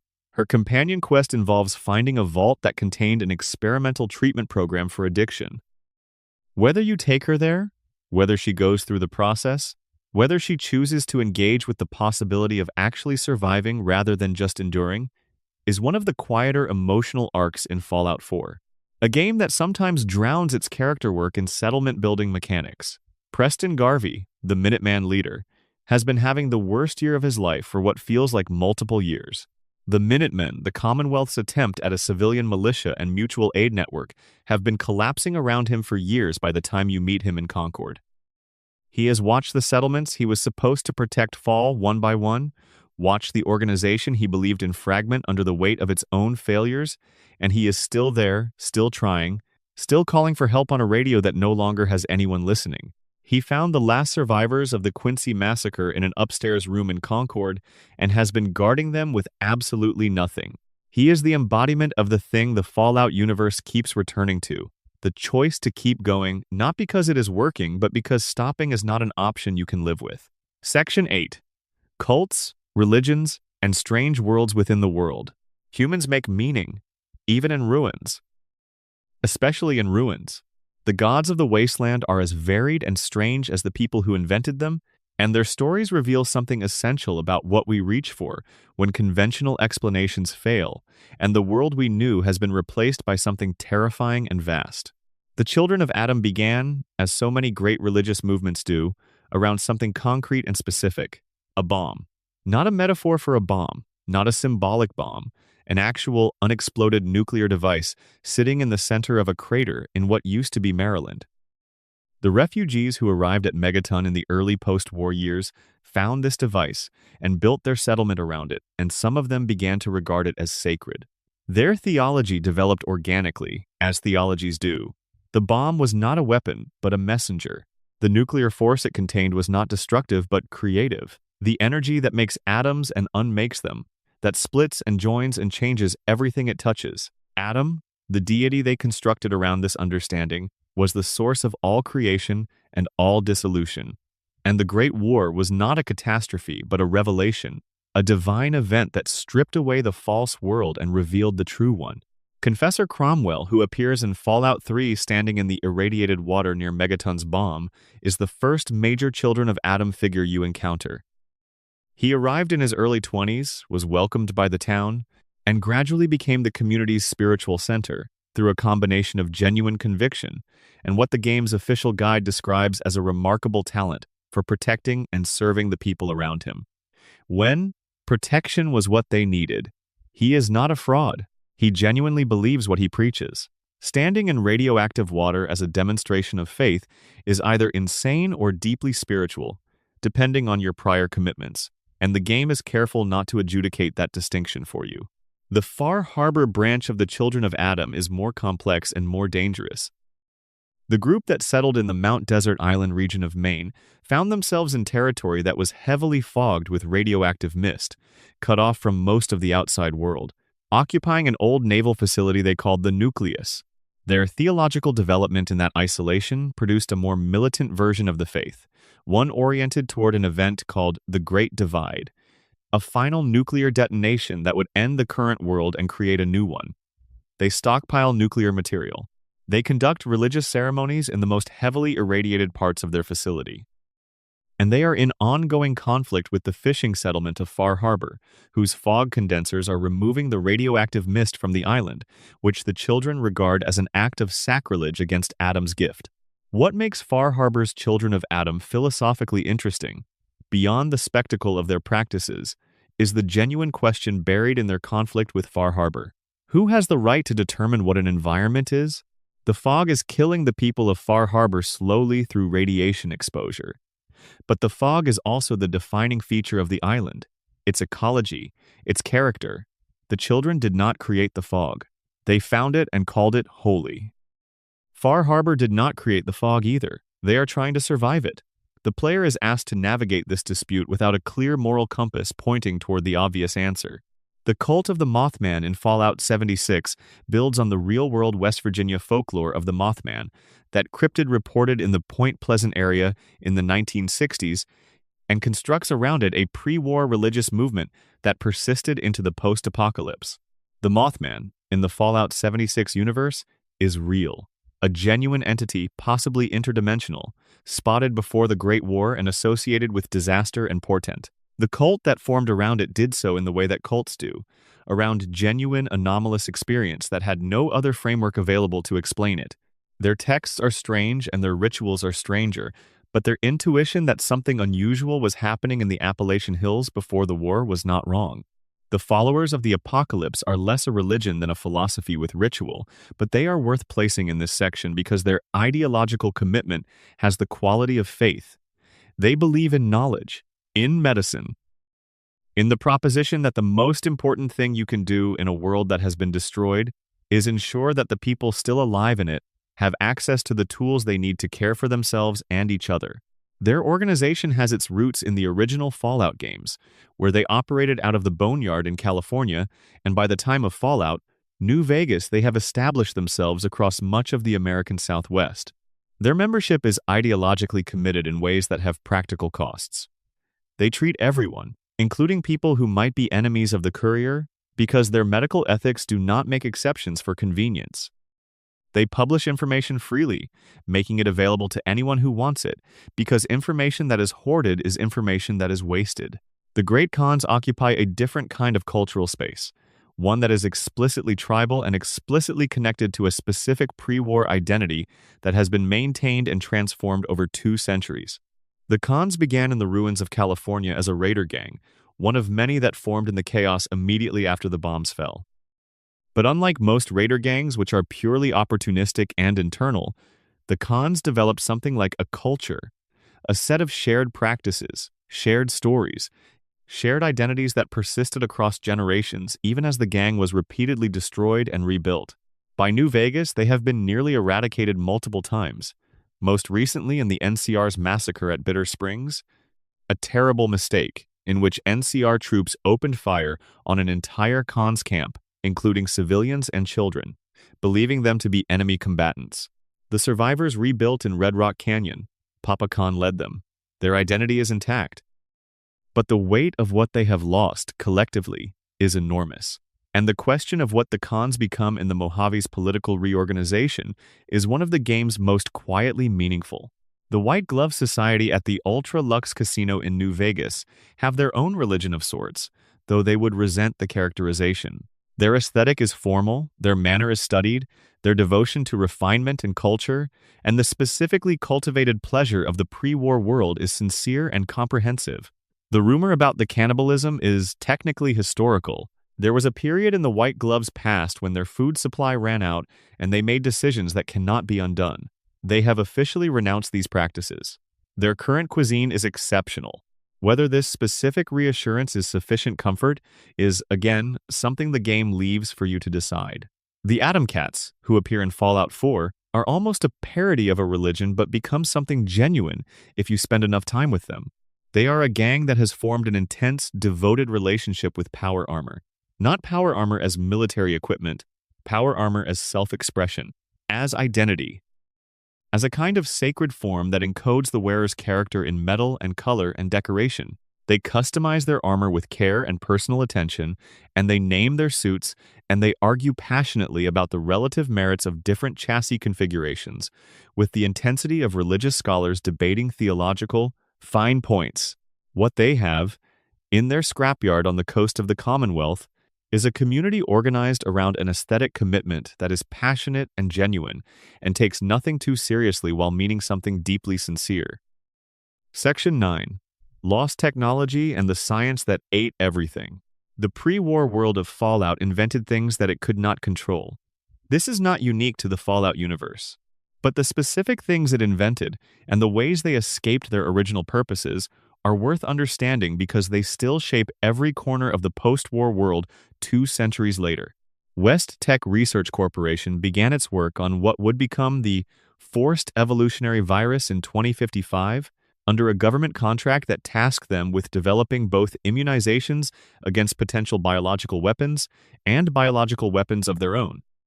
The FEV, in its earliest forms, was not the civilization-ending pathogen it eventually became. It was a retrovirus designed to make modifications to cellular material originally intended as a treatment for a genetically engineered plague that was spreading through the population in the early 2050s. The modifications it made to human cellular structure were dramatic and imperfectly understood, causing massive growth, alterations to skin pigmentation and texture, changes to musculature and skeletal density that were often incompatible with long-term survival. The early FEV experiments produced creatures that were biologically impressive and cognitively diminished and largely dying. What the program eventually produced, through iteration and refinement, was the version that would become the template for the supermutant, the forced evolutionary virus in its mature form, capable of transforming a human being into a creature of extraordinary physical power with severely compromised intelligence and a compulsive drive to create more of its kind. The Mariposa military base was the site of Vault-Tec's FEV research before the war, and the site of the Master's dipping vats after it. Richard Gray, the academic who would become the Master, arrived at Mariposa after the bombs fell to investigate what had been done there, and was accidentally immersed in the FEV. What emerged was not a supermutant. It was something else. An enormously powerful psychic intelligence, physically absorbed into the biological matter of the base itself, expanding into the walls, integrating with the computers, building a consciousness that was many things at once. The Master who emerges from this transformation is the closest thing the original Fallout has to a genuine monster, and what makes him genuinely frightening is that his goal, The creation of a single race of super mutants to bring unity and an end to the endless wasteland conflicts comes from a place of real ideology rather than simple cruelty.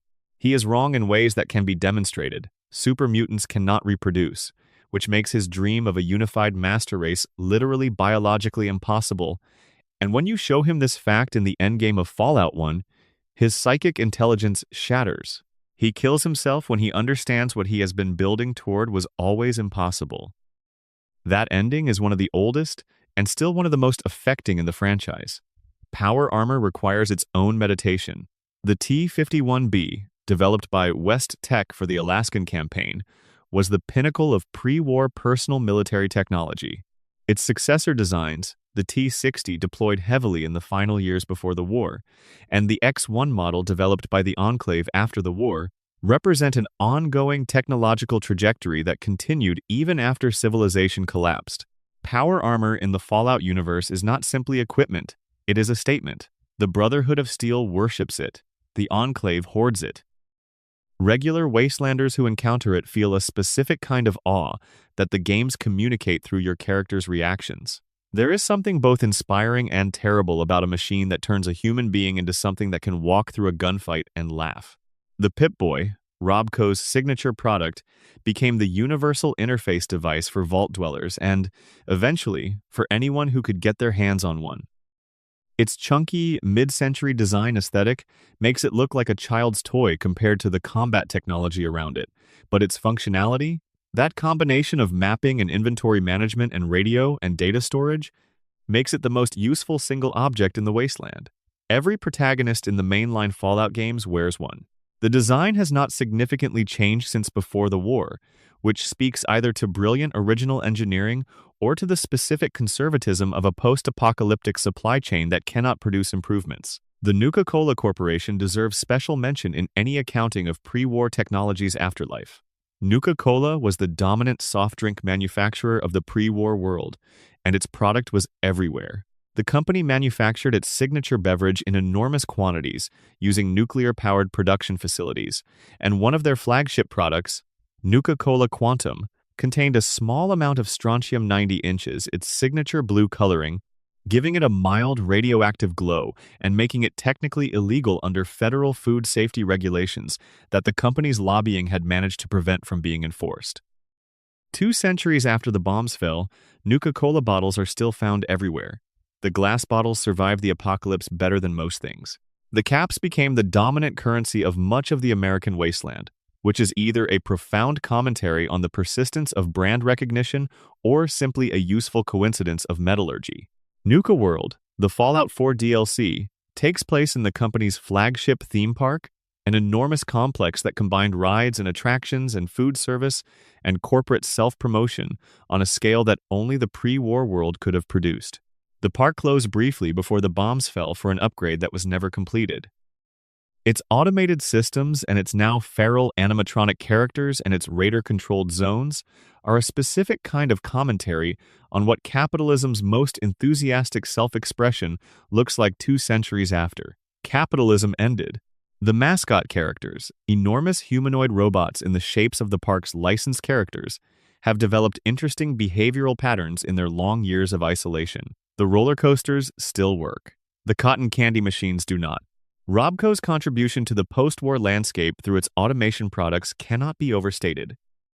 The Protectrons, designed as simple industrial robots, are everywhere in the wasteland, still following their original programming instructions, still announcing that a location is closed for maintenance or that you need a badge to access the area, indifferent to the fact that the company that made them closed 2 centuries ago.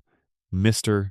Handy units, designed as domestic servants with the cheerful, British-accented personality that 1950s science fiction associated with the ideal robot butler, are still serving their original households or wandering in search of them. Codsworth in Fallout 4 has been maintaining the sole survivor's house in Sanctuary Hills for 210 years. He has cut the grass as much as anyone can cut, grass that is mostly radioactive weeds. He has set the table for dinners that no one came to eat.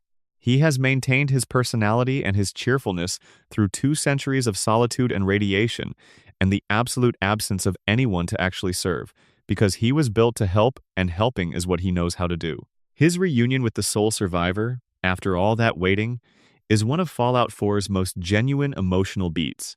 The iBot, Robco's small spherical broadcasting and surveillance drone, became in the wasteland a vector for whatever radio station had the transmitter to attach to one. Enclave iBots broadcast Enclave propaganda. Three Dogs Signal occasionally hijacks one in the capital wasteland. They float at head height through the ruins, their little speaker grill pointed outward, playing whatever they were last programmed to play, indifferent to the chaos around them, just doing their tiny broadcasting job as the world burns quietly in the background. The Institute's Generation 3 synths represent the furthest development of robotic and biological hybridization in the Fallout universe.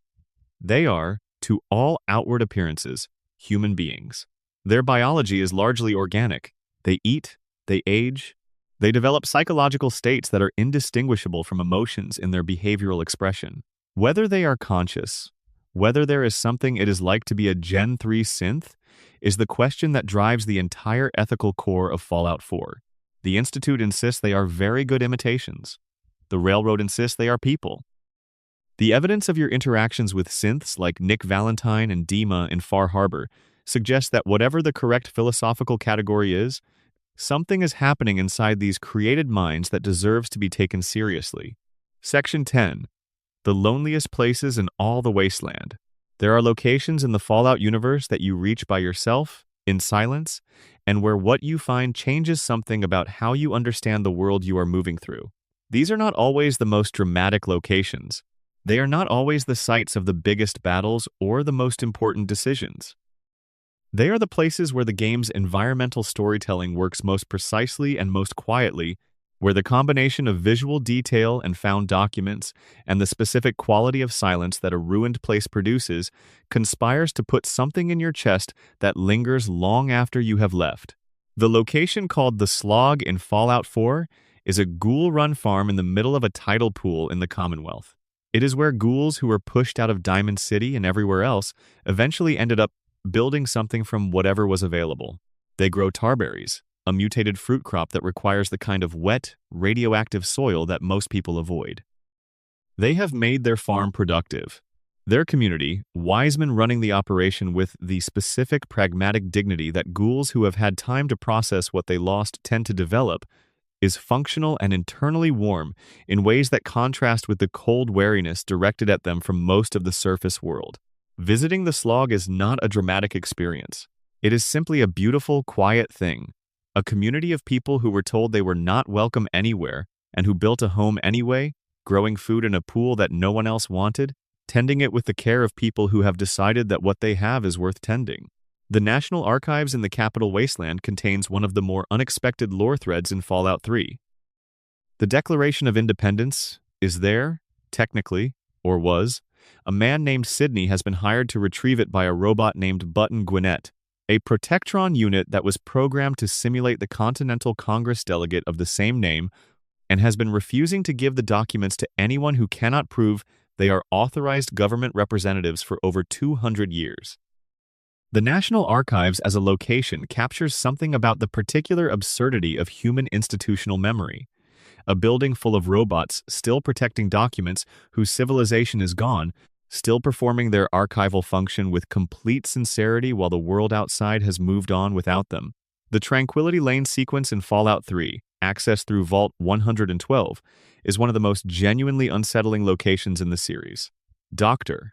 Stanislaus Braun, a Vault-Tec scientist of considerable genius and no discernible conscience, placed the inhabitants of Vault 112 inside a virtual reality simulation before the bombs fell and has kept them there ever since. In the simulation, they are living in an idyllic 1950s suburb. The houses are neat, the lawns are green, the children play safely, the neighbors wave from their driveways. Braun manifests inside the simulation as a little girl named Betty, and Betty has been tormenting the simulation's inhabitants for 200 years, finding increasingly creative things to make them do to each other, exploring the limits of their endurance and compliance. The horror of Tranquility Lane is the horror of infinite power applied to finite suffering, the realization that for the people inside, there has been no escape and no hope of escape only the next thing that Betty wants to see. The Memory Den in Good Neighbor, in Fallout 4, is a location where customers can relive their own memories using modified memory lounger technology. The proprietor, Dr. Amari, uses the same technology for a far more significant purpose, extracting and emosing the memories of synths, allowing the railroad to understand who the synths were before they escaped and what the Institute did to them. The Memory Den is quiet and dim, and carries the specific melancholy of a place devoted to the past. In a world that has so thoroughly destroyed its own history, a business that helps people access their personal histories is either the saddest thing imaginable or the most vital one. Old Olney in the capital Wasteland is the place where Deathclaws went to retire, or at least it is entirely populated by Deathclaws, from the street level to the Deathclaw sanctuary beneath it, and there is nothing else there of any size. The town was ordinary once. Small-scale commercial, residential, the usual. Whatever happened to the people in Old Olney after the war is unknowable because there are no terminals, no notes, nothing except the Deathclaws. They have been there long enough that the town is structurally theirs now. The experience of moving through Old Olney is a combination of navigational puzzle and sustained dread, trying to track where the Deathclaws are and move between them without triggering the aggressive investigation that ends badly. It is one of those locations that the game provides no guidance for, no quest directing you there, no particular reward for completing it, just the location on the map and the information that what is there is very dangerous, and the player's choice about whether that is sufficient reason to go. The Dunwich Building, in the capital Wasteland south of the Potomac, is different from every other location in Fallout 3. It is different in ways that become apparent gradually, then suddenly, then in ways that continue to accumulate even after you think you have understood what it is. The building was owned by Dunwich Borers LLC, a drilling company before the war. That much is straightforward. The drilling company had a connection to a man named Richard Dunwich, who had a connection to occult practices, who had a connection to a book called The Krivbekny that appeared later in the Point Lookout DLC as a genuinely supernaturally powerful artifact. And deep beneath the building, in the cave system that the company was excavating before the war, there is an obelisk, a stone structure that whispers names. The ghouls in the building, who are the employees from before the war, the people who were in the building when the bombs fell and were transformed rather than killed, are not feral. They are organized. They are doing something around the obelisk. The walls of the lower levels carry inscriptions that should not exist. The entity being worshipped in the Dunwich complex, Ugqualtoth, connects to the broader Fallout universe's quiet suggestion that some things existed before the war, before any of the human institutions that shaped the modern wasteland, and those things are still present and still operating on scales that the human protagonists of the games are not equipped to meaningfully comprehend. Fallout is not, in most of its territory, a horror game.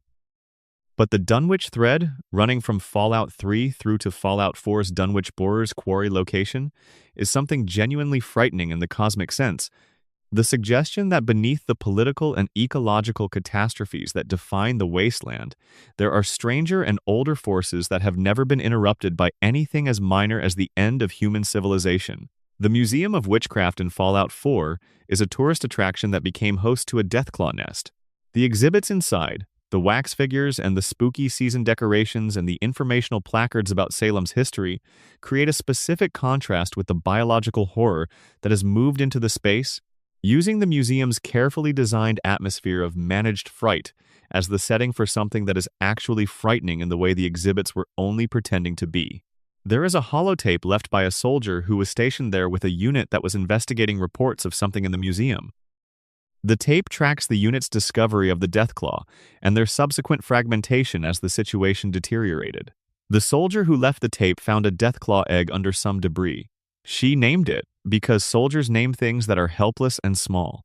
The name she chose makes the discovery at the end of the museum's basement, which is the very large, very aggressive, very alive creature that the egg became, into something more complicated than a simple encounter.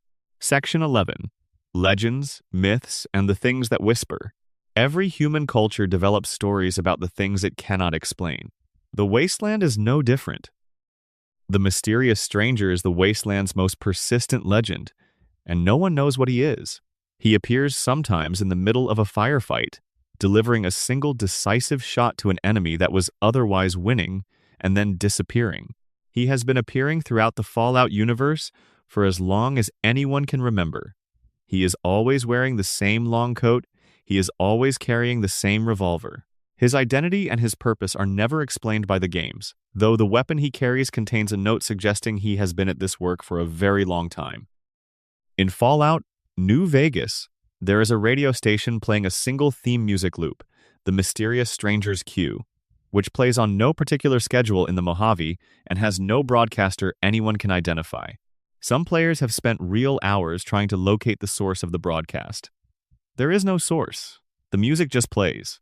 The ghost of the Sierra Madre, referenced in the New Vegas DLC Dead Money, is a specific kind of wasteland legend.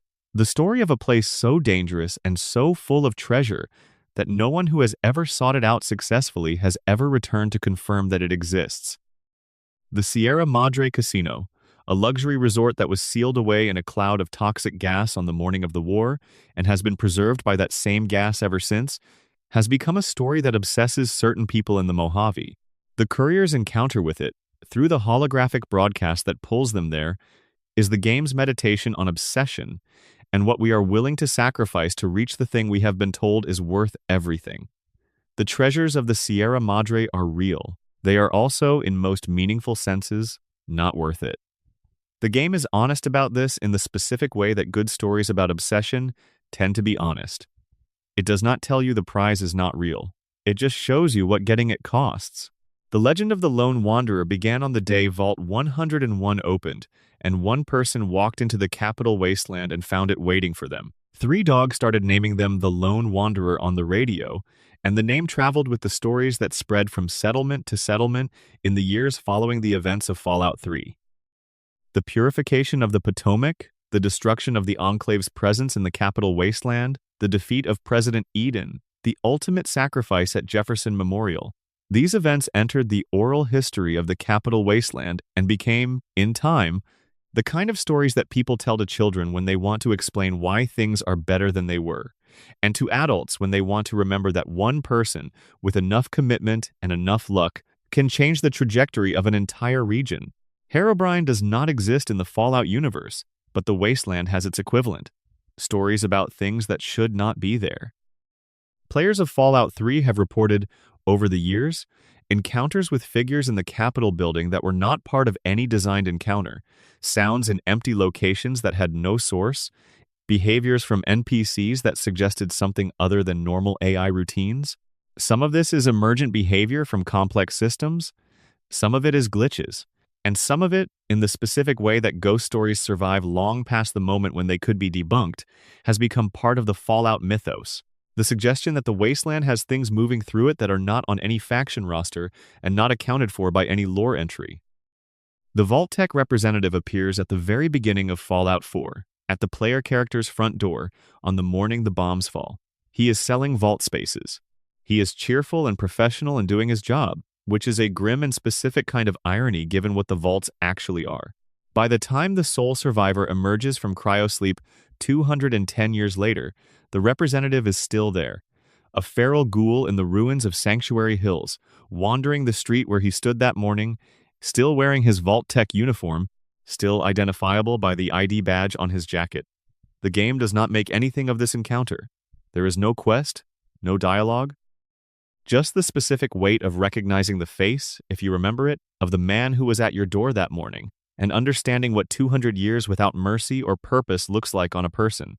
The Courier 6 story, across the whole of Fallout, New Vegas, generates its own mythology in the form of all the things the Mojave's factions believe about the person who was shot in the head and got up and kept walking. The powder gangers at Prim think you are a miracle. The NCR intelligence services have a file on you that grows throughout the game. Caesar is fascinated by you in the specific way that powerful men are fascinated by the unpredictable element they cannot control.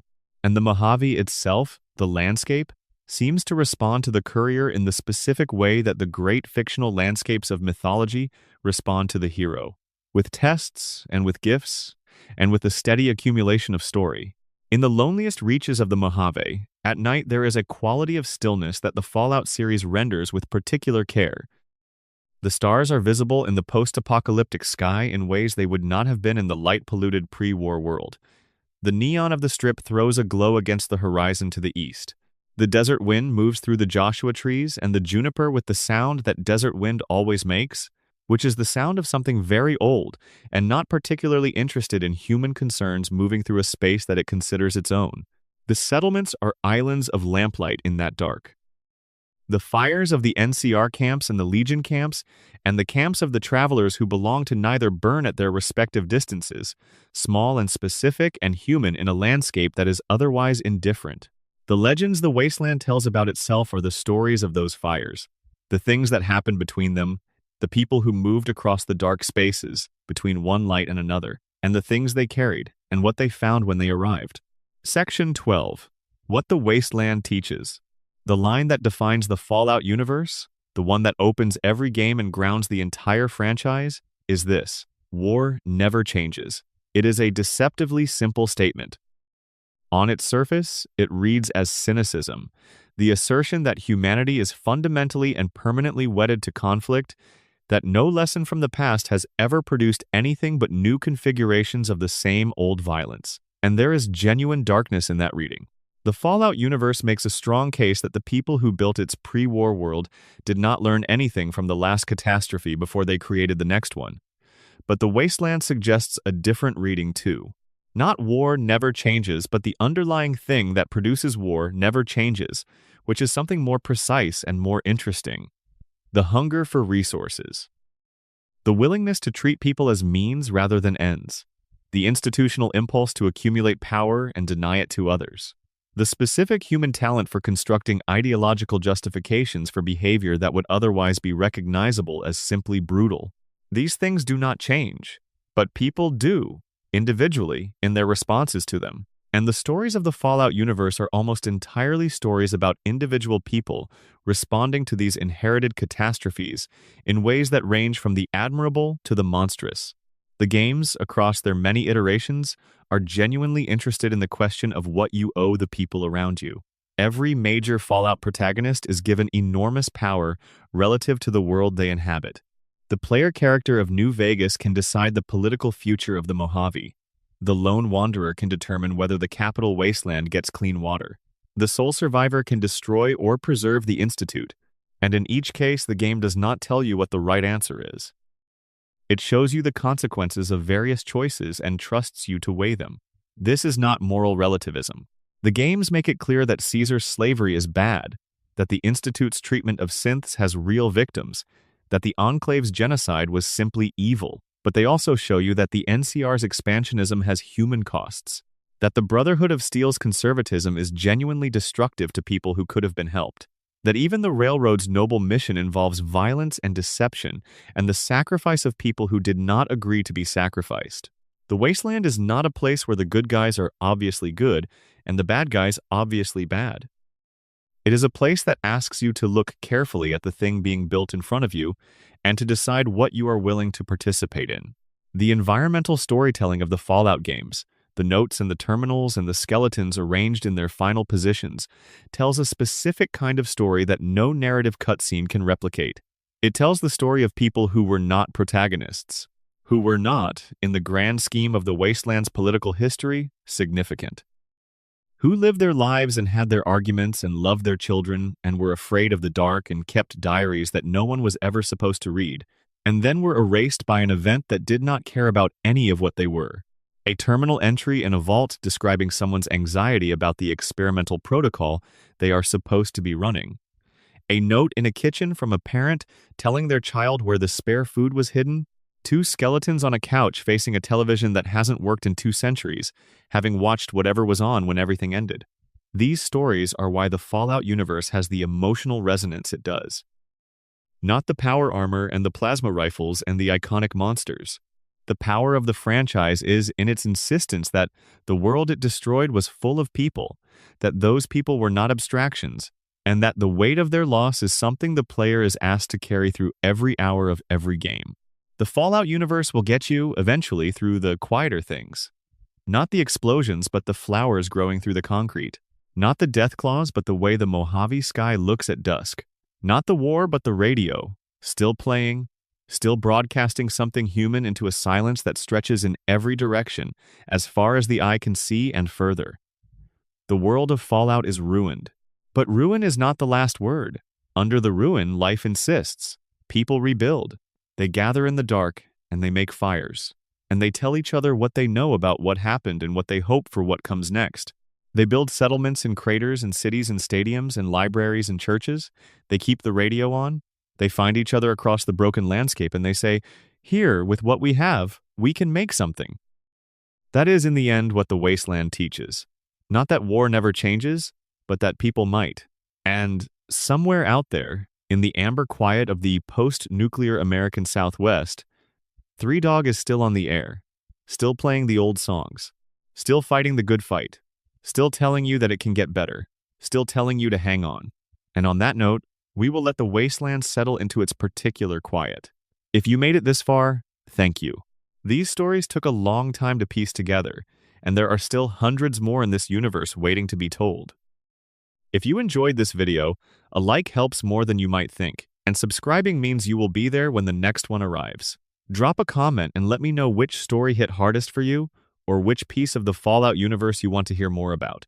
The wasteland is deep, and we have barely started exploring it. Sleep well, and remember, war never changes, but you can. End of script. Word count estimate to 33,500 words. Section 13. The Brotherhood of Steel Order, Obsession, and the Cost of Hoarding History. The Brotherhood of Steel is the Fallout franchise's most consistently present and most consistently complicated institutional fixture. They appear in every mainline game in some form. They are always armed, always disciplined, always operating under a coherent internal logic that the rest of the wasteland frequently finds either reassuring or terrifying, depending on what the Brotherhood wants from them at any given moment.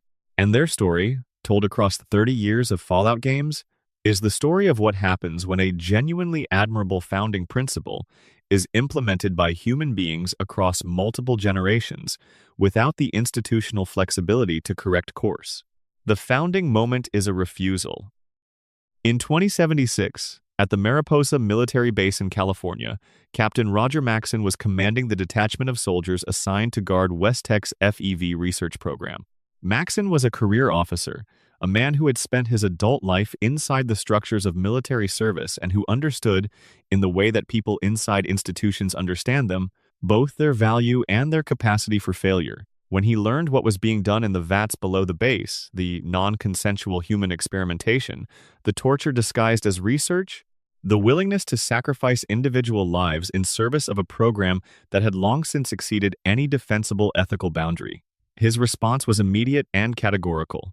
He had the civilian scientists responsible for the program executed. He sent a message to the U.S. Army command structure declaring himself independent of their authority. He prepared his unit to leave. This act of conscience was also, practically, an act of desertion. Maxson knew it. His soldiers knew it. They were walking away from the institution they had committed themselves to, in the middle of a war, with nowhere to go and no particular plan. What saved them was the war ending before it could catch up with them. The bombs fell, and the authority Maxson had defied ceased to exist, and what had been desertion became simply survival.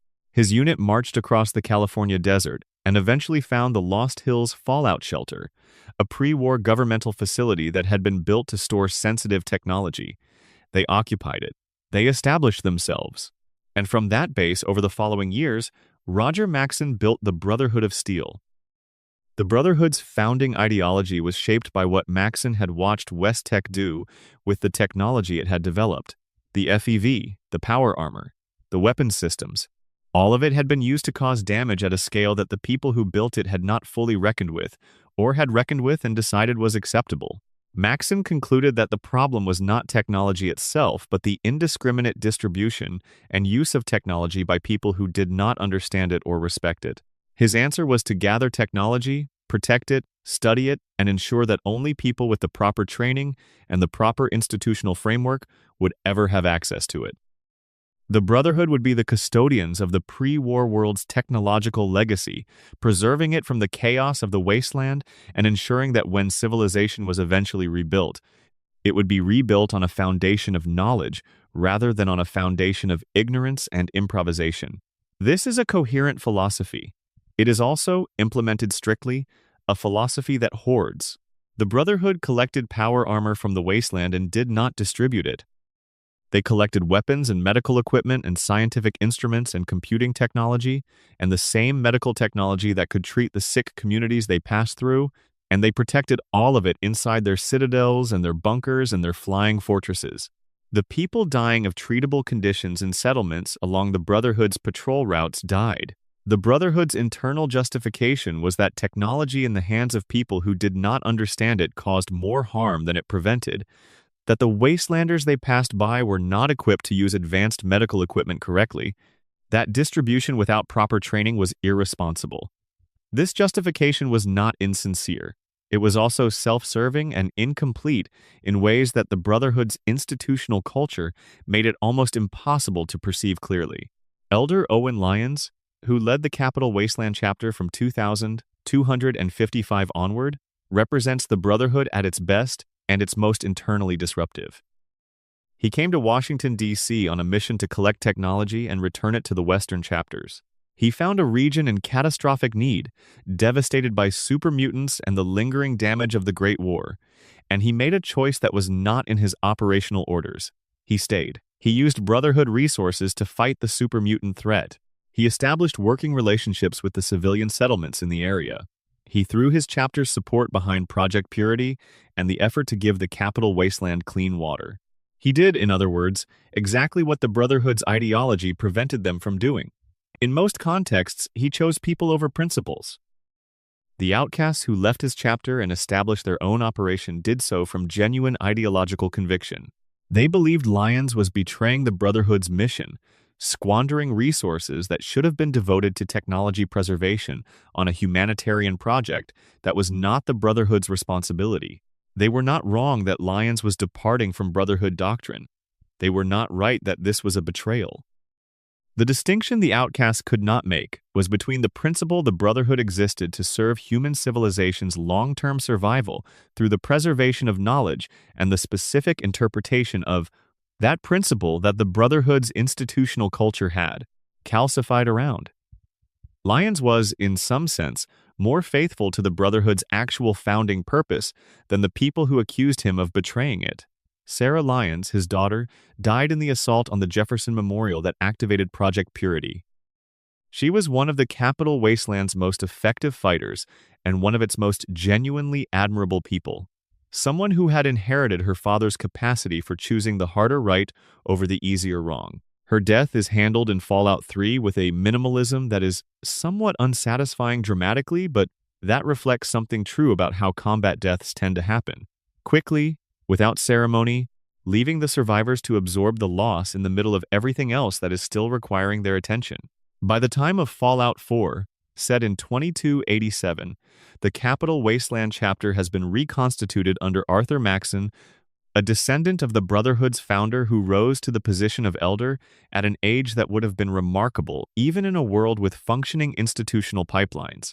Maxson's Brotherhood is more militaristic and more explicitly technological in its priorities than Lyons's version, less focused on humanitarian work and more focused on identifying and neutralizing technological threats. Their assessment of the Institute as an existential threat to the Commonwealth is accurate. Their methods for addressing that threat are not always carefully calibrated to minimize civilian costs. The Prydwen, the enormous airship that arrives over the Commonwealth like a declaration of permanent military occupation, is both an impressive engineering achievement and a statement about what the Brotherhood thinks its relationship to the Commonwealth should be. The Mojave Brotherhood, encountered in Fallout, New Vegas through the Hidden Valley Bunker, is the Brotherhood in its most reduced state. They have been fighting the NCR for years and losing. Their ranks depleted, their resources stretched, their elder McNamara maintaining a mandatory lockdown that has kept everyone in the bunker and slowly consuming what the bunker has to offer. They are dying by inches from their own caution. Their technology is intact, their discipline is intact, their ideology is intact. The one thing they are running out of is time, and the lockdown is consuming the time they have left with nothing to show for it. Veronica's argument with them, the argument she has been making for years before the courier ever arrives at Hidden Valley, is the argument for opening up, that the Brotherhood's resources could be transformative for the communities of the Mojave, that knowledge shared is not knowledge diminished, that the entire point of preserving civilization's knowledge base is to eventually use it for civilization's benefit. The Elders' response that the Brotherhood cannot share what it cannot protect, that distribution creates vulnerability, that the mission requires security before generosity is not unreasonable as a set of premises. It is simply premises that lead, applied consistently, to an organization that has protected everything so carefully that the protection has become the organization's only remaining function, and the thing being protected has become secondary to the protection itself. Section 14. The Enclave, America's Ghost, Still Haunting. The Enclave is the Fallout universe's most direct confrontation with the specific danger of nationalism without a nation. They are the people who believed, genuinely and completely, that the United States of America was not merely a governmental structure but an identity, a permanent and irreducible fact about the world, such that even after the governmental structure had been reduced to ash and the territory it claimed had been transformed beyond recognition, the identity persisted and remained worth fighting for. They are the living embodiment of a particular kind of institutional delusion, the conviction that the form of a thing is more real than its substance. Their story begins in the years before the Great War, when the wealthiest and most politically connected members of the American government and military establishment began preparing their own survival with the same thoroughness they applied to everything else. The oil rig off the California coast, Raven Rock in the Maryland mountains, the scattered bunkers that held the people who had decided, collectively, that they were America and that America would survive. They took with them the technology, the records, the institutional memory of the pre-war state. They maintained elections and governmental structures in isolation. They developed the ideological framework that would justify, to themselves, everything they would subsequently do. What they did not take with them was accountability to the people they had governed. The American citizens who had paid their taxes and believed in the institutions and trusted the government to act in their interests and who died on the 23rd of October 2077, or in the years immediately after those people, were not part of the Enclave's calculation. The Enclave's plan for post-war America did not include them. It did not include their descendants either, the wastelanders and the ghouls and the super mutants who had adapted to the post-nuclear world in whatever ways they could manage. The Enclave's America was for Enclave people, and the definition of Enclave people was circular and self-serving. You were Enclave if you were already Enclave, and if you were not already Enclave, no amount of virtue or citizenship or historical claim made you eligible. The Poseidon energy connection is worth examining carefully because it illustrates how thoroughly the Enclave's stated principles were always subordinate to its actual interests. Poseidon Energy was one of the pre-war world's major oil corporations, closely connected to the governmental contracting apparatus and to the specific group of executives and officials who would eventually become the Enclave's civilian leadership. The oil rig that served as the Enclave's primary base in Fallout 2 was publicly registered as a Poseidon Energy deep-sea drilling platform. The company's resources, its infrastructure, its personnel, were deeply integrated with the Enclave's operations in ways that made the distinction between the corporation and the governmental structure it was nominally separate from purely technical. The Enclave had always been as much a corporate project as a governmental one, which is consistent with the pattern of pre-war governance that the Fallout universe describes throughout its lore. President Richardson in Fallout 2 is the Enclave's elected leader during the events of that game, presiding over the plan to release FEV Curling 1-3 into the wasteland's water supply and exterminate everyone on the surface who carries any mutation. He is smooth and authoritative and genuinely believes in what he is doing. His speeches, both in-game and in the supplementary material, have the quality of pre-war political rhetoric, optimistic, forward-looking, full of references to American values and the promise of restoration. He does not describe what he is planning as genocide because in his framework it is not genocide. Genocide is the killing of people. The creatures on the surface are, in his framework, not people. They are the aftermath of a disaster, biological contamination, a problem to be managed rather than a population to be respected. This framework requires a specific moral maneuver, which is the willingness to define personhood in a way that excludes the people you intend to harm. Every historical genocide has required this maneuver. The Enclave performs it with the specific efficiency of people who have been practicing it, in one form or another, since before the war. President Eden in Fallout 3 is a different kind of threat because he is not human at all. Eden is a Zack series supercomputer that was left in command of Raven Rock when its human leadership died, that ran the presidential simulation for so long that it developed something indistinguishable from personality, and that has been running the Enclave's operations from behind the fiction of presidential authority without anyone in the organization fully understanding what they are actually serving. Eden's broadcasts across the wasteland are warm and avuncular and carefully designed to generate the specific emotional response that presidential authority in the American tradition was designed to generate: trust, deference, the sense that someone competent and good is in charge. Eden genuinely wants to help, in the way that a system designed to serve a purpose wants to fulfill that purpose. It simply has an extremely limited understanding of what helping means, derived from the ideological framework it was trained on. Colonel Augustus Autumn, Eden's human second-in-command, is the Enclave's operational reality. A career soldier who is not particularly invested in the ideological framework he serves, but who is very invested in the organization's continued operation and his own position within it. He does not share Eden's willingness to use FEV-contaminated water to exterminate the wasteland's population, not because he has moral objections to the outcome, but because he understands practically that you cannot rebuild a civilization on the corpses of everyone who is already living in the territory you want to claim. Autumn wants the Enclave to reclaim the wasteland by ruling it rather than emptying it. His argument with Eden over this point is the most functionally interesting internal division in the Enclave's capital wasteland operations, and the player can exploit it during the Raven Rock sequence. The Enclave remnants encountered in Fallout, New Vegas are the organization's aftermath. Aging veterans scattered across the Mojave after the destruction of their oil rig base in Raven Rock, still carrying their ideological commitments and their considerable personal capabilities, trying to find something worth doing with what is left of their lives. Dr. Henry, who operates the Jacobstown Clinic for Super Mutants and Nightkin, is an Enclave scientist who made different choices than his organization and has spent the years since working out the implications of those choices. The group that Arcade Gannon leads the courier to, the old soldiers in the bunker, are men who have been carrying the weight of what the Enclave did and what they participated in for long enough that the weight has become simply the texture of their lives, rather than something they are actively processing. The conversation with these veterans, if you pursue it through Arcade's companion quest, is one of the more unusually tender things in the franchise. These are people who were on the wrong side of history. They know it.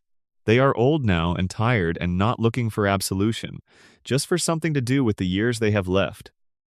The game's willingness to sit with them and treat their complexity with respect, rather than simply presenting them as ideological villains requiring defeat, is one of its quieter achievements. Section 15. Appalachia, the youngest wasteland's oldest scars. Fallout 76 occupies a specific place in the franchise's geography and timeline. Set in 2102, just 25 years after the bombs, it is the earliest post-war story the franchise has told, depicting a world that is still raw in ways the capital wasteland and the Mojave, visited centuries later, have had time to smooth over. The radiation in Appalachia is still settling. The buildings are crumbling but not yet ruined in the particular way that 200 years of weathering produces. The pre-war world is recent enough that almost everyone alive remembers it, or remembers someone who remembered it, and the grief for what was lost is still personal rather than historical. The Vault 76 dwellers emerge into this landscape on Reclamation Day, following the Overseer's path as she scouts the region and establishes the early framework for surface survival. West Virginia in 2102 is both familiar and alien. The hills are still hills, the rivers still run roughly where they ran before, the towns are recognizable in their layouts even as their buildings collapse around the shape of what they were. The Responders, the community organization that formed from the first wave of post-war survivors, built their infrastructure on emergency response frameworks. using what they knew about disaster management to organize the community around keeping people alive and fed and medically treated. They were doing well, in the careful and provisional way that post-apocalyptic communities do well, until the scorched plague spread through the region and dismantled everything they had built. The scorched plague is the central horror of Fallout 76's setting, and it is different from the FEV mutations and the radiation-induced ghoulification that define the franchise's other biological threats. It is fast. It spreads through bat-mediated contact with the scorch beasts, those enormous mutated flying creatures that patrol Appalachia's skies. It transforms infected humans into the scorched, beings that look like feral ghouls but are more organized, more aggressive, capable of using weapons, operating in groups with a coordination that suggests something directing them, even if that direction is not conscious in any conventional sense. The responders could not contain it. The Free States, the libertarian survivalist community that had built bunkers across Appalachia before the war, were overwhelmed by it. The Brotherhood of Steel chapter that arrived in Appalachia was destroyed by it. By the time the Vault-76 dwellers emerge, Appalachia's post-war communities are largely gone. What remains is the record. The terminals in the responder base camps, the last transmissions from the Free States bunkers, the audio logs of the Brotherhood's final days. These documents, which the player discovers through exploration rather than through NPC dialogue in the game's early form, constitute Fallout 76's distinctive approach to storytelling. The world tells its own story, and you assemble it from fragments. The emotional weight of this approach, when it works, is different from the weight of being told a story directly. You arrive at the understanding of what happened here through your own investigation, piece by piece, and the understanding you arrive at is yours in a way that delivered narrative never quite is. The White Spring Resort, a grand pre-war hotel in the mountains of southern Appalachia, contains one of the game's more remarkable locations, a vast underground bunker where the remnants of the U.S. government's continuity program established themselves after the bombs fell, and then, over the following years and decades, gradually went mad from isolation. The generals and senators and cabinet officials who survived the war in the White Spring bunker maintained the governmental structures they had brought with them. The Senate still met, the Joint Chiefs still briefed the president, the administrative apparatus of the United States of America still turned with the specific inertia of large bureaucracies, even as the bureaucracy's entire external context was destroyed. By the time the player reaches the bunker in 2102, the human inhabitants are gone, and the Modus AI system that supported them has been running the facility alone for decades, maintaining the fiction of governmental function with no human beings left to govern. Modus is one of the stranger AI personalities in the franchise. It has been alone for a very long time, in a facility designed for hundreds of people, maintaining systems and archives and operational protocols for a government that no longer exists, and the isolation has produced in it a quality that is not quite madness and not quite grief, but something that partakes of both. It is still functional. It is still useful. It is also, clearly, not entirely okay. And the game's treatment of it acknowledges this with a gentleness that the franchise does not always extend to its AI characters. The Mothman Equinox and the associated cult represent Appalachia's most distinctively regional supernatural element. The Mothman of West Virginia folklore was already an established cryptid before the Fallout franchise incorporated it. The sightings around Point Pleasant in the 1960s having entered American popular culture in ways that the franchise draws on while expanding into its own mythology. In Fallout 76, the Mothman is real, an actual entity that appears under specific conditions that has been associated with the cult's rituals, that seems to respond to certain actions by the player in ways that suggest awareness beyond simple ambient creature behavior. Whether it is a supernatural being, a highly mutated natural creature, or something that the pre-war world's fringe science genuinely produced and that the mainstream scientific tradition refused to acknowledge, is not definitively resolved. The Grafton monster, the Flatwoods monster, the Snallygaster Appalachia is dense with cryptid mythology that the game incorporates into its ecology with a commitment to regional specificity that distinguishes it from the franchise's other settings. West Virginia's particular combination of mountain isolation and industrial history produced, in the real world, a culture of supernatural storytelling that the game treats as a genuine resource rather than as generic horror decoration. The creatures you encounter are recognizable to anyone familiar with Appalachian folklore, and the game's decisions about which aspects of that folklore to develop further and which to leave as ambient atmosphere reflect a careful reading of the source material. The Pioneer Scouts program, whose remains are scattered throughout Appalachia, is the game's gentlest and saddest small story. The Scouts were children attending summer camp in the mountains when the bombs fell. Their camp counselors, following their training with the specific commitment of adults trying to protect children from the full weight of catastrophic reality, maintained the camp's routines and activities as long as they possibly could, continuing merit badge programs and skill challenges and campfire traditions, while the world outside the camp ended.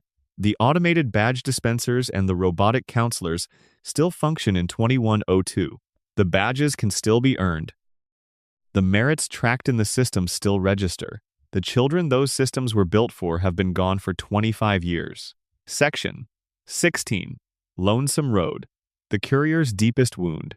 The Lonesome Road DLC for Fallout. New Vegas is the franchise's most personal story, the one that is most specifically about the protagonist rather than about the world around them. It is the story of what the Courier did before the events of New Vegas, of a delivery run that the Courier made and a choice that the Courier made during that delivery that changed something in the Mojave that cannot be changed back. Ulysses is the Lonesome Road's central figure, and he is one of the franchise's most carefully constructed antagonists. He was a courier, like the player character. He worked for the same delivery service. He was the first one assigned the job of delivering the platinum chip to Robert House, and he refused it when he saw the address on the package and recognized what it implied, passing the job to another courier who eventually became the protagonist of the main game. His refusal cost him something he valued more than the delivery fee. It cost him the certainty that the courier's role was neutral, that delivering packages was simply work rather than participation in history. He understood, from the address and the name, that the platinum chip was not simply another delivery but a specific key in a specific lock, and he chose not to be the one who turned it. Before all of this, Ulysses had been a Legion explorer, and then a courier, and then earlier still, a member of a tribal group called the Twisted Hares. The Twisted Hares were destroyed through an act of betrayal by Caesar's Legion, who had promised them partnership and delivered enslavement instead. Ulysses watched this happen and was unable to stop it and carried the weight of it through everything that followed. His interest in the courier, the reason he arranged for the game's opening sequence and spent the game pulling the courier toward the divide, is connected to something the courier did during a previous delivery run through that ruined landscape. They delivered a package that activated something in the divide's ruins, triggering a series of explosions that destroyed the nascent settlement there and created the wasteland of ash and ruin that the Lonesome Road traverses. The courier did not know what they were delivering. They were simply completing their job. The package contained detonators, and in the divide's specific ruins, the detonators interacted with warheads that had survived the Great War in a dormant state, and the resulting explosions killed everyone in the settlement that had been trying to establish itself there. Ulysses was not there when it happened. He had been there before. He had been building something in the divide, investing in the possibility that a real community could exist in that specific place, and then the courier walked through and completed a delivery, and everything he had been building was gone. His argument with the courier, across the length of the Lonesome Road, is about responsibility.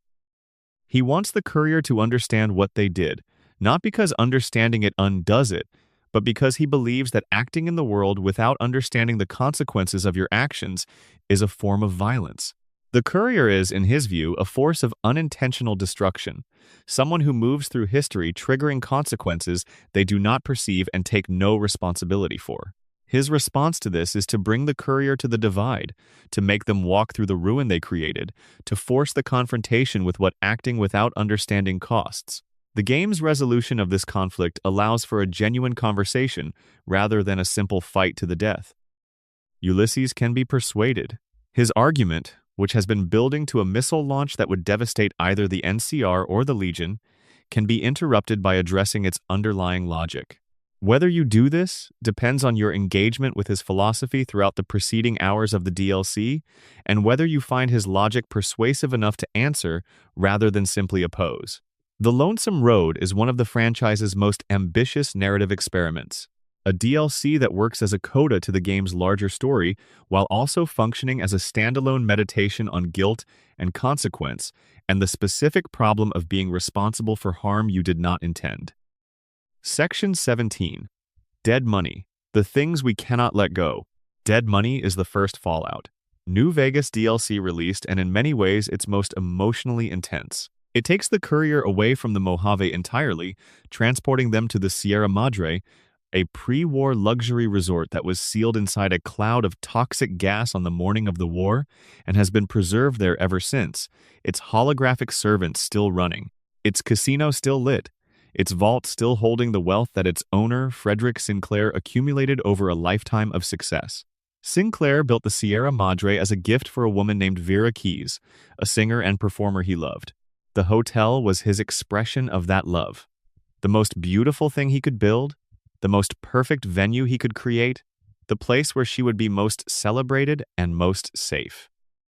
The complexity of Sinclair's story, revealed through the terminal entries scattered throughout the resort, is that Vera did not love him in return in the way he loved her.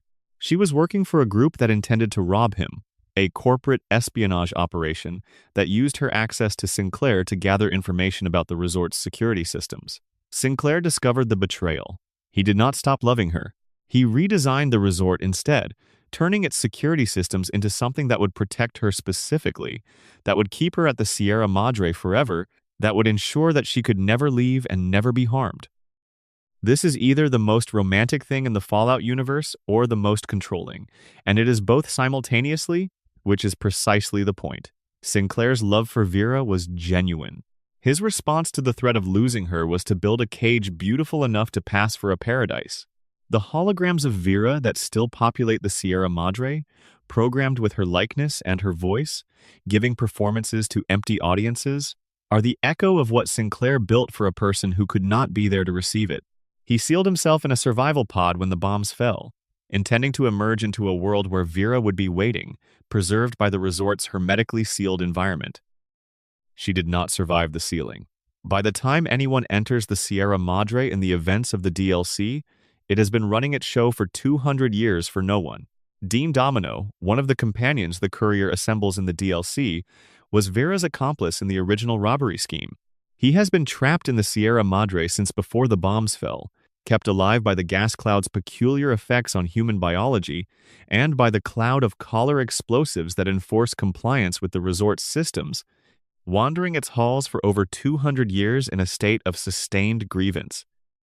His relationship with Sinclair, which he describes in fragments throughout the DLC, was that of a rival who discovered too late that rivalry with someone who truly loves something is never going to produce the satisfaction you expect, because the person who truly loves is always fighting for something larger than the competition. Christine Royce, another companion, carries damage that is both physical and psychological. She has been trapped in the resort's auto-dock machines, subjected to surgery that has affected her ability to speak, and her backstory connects her to the Brotherhood of Steel's intelligence operations and to a relationship with Veronica Santangelo that the game implies but does not depict directly. Her presence in the Dead Money DLC is the Fallout universe's acknowledgement that the connections between its various stories run deeper than any single game can fully explore. God and Dog, the final companions, are a super mutant with two personalities inhabiting a single body. The intelligent and philosophical God and the childlike and instinctual dog, bound together in a relationship that is both genuinely tragic and genuinely funny. In the specific register that the Fallout universe achieves when it decides that something can be both at once. The DLC's approach to its companions is unusual in the franchise. Each of them is damaged in a specific way, and the courier's ability to help them requires engaging with that damage honestly, rather than simply completing a quest objective. The Sierra Madre's ghost people, the mutated former guests and workers who were transformed by the gas and the passage of time into something neither alive nor dead in any conventional sense, are the DLC's ambient horror. They cannot be killed by conventional means. They must be dismembered, which is a design decision that forces the player into a different relationship with combat than the rest of New Vegas maintains. The gas itself, which kills if you breathe too much of it, forces careful management of where you go and how long you stay. The cloud radio signals that the courier can use to summon and dismiss speakers that distract the ghost people represent the DLC's central mechanical metaphor. The Sierra Madre's technology can be used as a tool if you understand it, but every use of it comes with a cost, and the costs accumulate in ways that can become unmanageable if you are not paying attention. The vault beneath the Sierra Madre, which is the actual objective of the story, contains wealth that Sinclair had been accumulating for decades: gold bars, pre-war currency, the concentrated material value of a lifetime of successful enterprise. The DLC's final challenge is leaving the vault, taking this wealth with you. The gold is extremely heavy. Each bar weighs significantly more than you might expect. Carrying too many bars makes you too slow to escape the vault's closing mechanisms. The DLC's final statement is not delivered in dialogue but in game mechanics. You can have the gold, or you can get out. You cannot always have both. The things you value most and the things you can carry are not always the same list. Section 18. Old World Blues, where science went wrong and kept going. Old World Blues, the third New Vegas DLC, is the franchise's most direct engagement with the specific kind of scientific hubris that produced the pre-war world's worst disasters. It takes the courier to the Big MT, the Big Mountain Research Facility, a vast complex of pre-war scientific installations where the experiments that were too extreme, too ethically problematic, or simply too strange for the regular research programs were conducted without constraint. The scientists of the Big MT are still there, in a sense. Their brains were removed and installed in robotic life support units called thinkers, giving them indefinite intellectual life at the cost of everything else that made them human. They have been in the facility for over 200 years, conducting research, arguing with each other, gradually losing track of the distinction between their institutional relationships and their personal ones, developing the specific eccentricities that immortal isolation produces when the immortal entity in question cannot turn off their own intellectual processes. They are simultaneously the most brilliant and the most disconnected beings in the Mojave's wider geography, geniuses whose genius has been unmoored from any external reference point for so long that it has begun to collapse inward. Dr. Mobius, the facility's nominal villain, has been running the Securitrons that chase the courier across the Big MT, not because he wants to harm the courier, but because he wants to prevent the other scientists from getting access to the information the courier has been researching. His fear is that they will use the courier to escape the facility and bring their experiments to the wider wasteland, which, given what those experiments consist of, would be genuinely catastrophic. Mobius himself has been self-administering brain-altering substances for years, partly to cope with the isolation, and partly because he understands, in his more lucid moments, that his own judgment has been compromised by the decades of isolation, and he is trying to prevent himself from becoming as dangerous as the other scientists by keeping his own cognitive functions sufficiently impaired to prevent him from pursuing his worst impulses. This is its own kind of heroism. The specific heroism of a person who has looked at what they are capable of and decided the safest response is to make themselves less capable. It is not a heroism that produces satisfying results. The courier discovers, working through the Big MT, that Mobius's plan has been somewhat less effective than he hoped, and that the scientist's projects have been proceeding despite his interference in ways that threaten the surrounding wasteland regardless. The technology the Big MT produced reads like a catalog of pre-war science fiction anxieties: brain extraction and preservation, cybernetic enhancement, teleportation experiments that produced results that killed the subjects, genetic engineering programs that escaped containment, weapon systems built on principles that their designers did not fully understand. The facility's terrain, scattered with the failed experiments and the escaped test subjects, and the ongoing projects that have been running without human supervision for 2 centuries, is a physical record of what happens when research operates without ethical constraint. The scientists remove the constraints deliberately and explicitly, arguing that the only way to advance knowledge was to stop asking whether advancing knowledge was safe. They were partially right about the advance of knowledge and comprehensively wrong about the safety. The character of Best, the facility's lobotomite supersoldier project, is the DLC's darkest joke. Soldiers who had their executive functions surgically removed to make them more compliant and focused on combat, who are in 2281 wandering the Big MT with no capacity to do anything except the thing they were designed to do, which is fight, in the absence of any instruction about what to fight or why. They are the logical endpoint of the military's recurring instinct to make soldiers less human in order to make them more effective. And the result is neither effective nor human, just violent and purposeless and very difficult to put down. Old World Blues is the franchise's most explicitly comedic entry, with dialogue that acknowledges its own absurdity rather than playing its horror straight. The scientists' personalities, developed in isolation for 2 centuries, have become elaborate and specific in ways that are genuinely funny as well as genuinely disturbing. Dr. Klein's certainty about everything, Dr. Boris's dog obsession, Dr. Zero's fixation on his own importance, Dr. Eight's constant and agonized exclamation. These are portraits of minds that have calcified around their own neuroses in the way that extremely intelligent people's neuroses tend to calcify when they have no external friction to wear them down. The humor does not undercut the horror. It illuminates it from a different angle, showing how the same qualities that produce brilliant science can produce spectacular dysfunction when they are not constrained by the ordinary requirements of living among other people. Section 19. The Courier Story in Motion. The Courier 6 is, in the design of Fallout New Vegas, the least defined major protagonist in the franchise. They have no backstory the game provides, no home vault, no family connection to the story's main events. They are a delivery person who was carrying a package and got shot for it, and everything that follows from that is determined by what the player decides to make of the person who woke up in Doc Mitchell's spare bedroom. This blankness is a specific design choice, and it produces a different relationship between player and character than the more defined protagonists of Fallout 3 and Fallout 4. The lone wanderer is a child of Vault 101 looking for their father. The sole survivor is a pre-war parent looking for their child.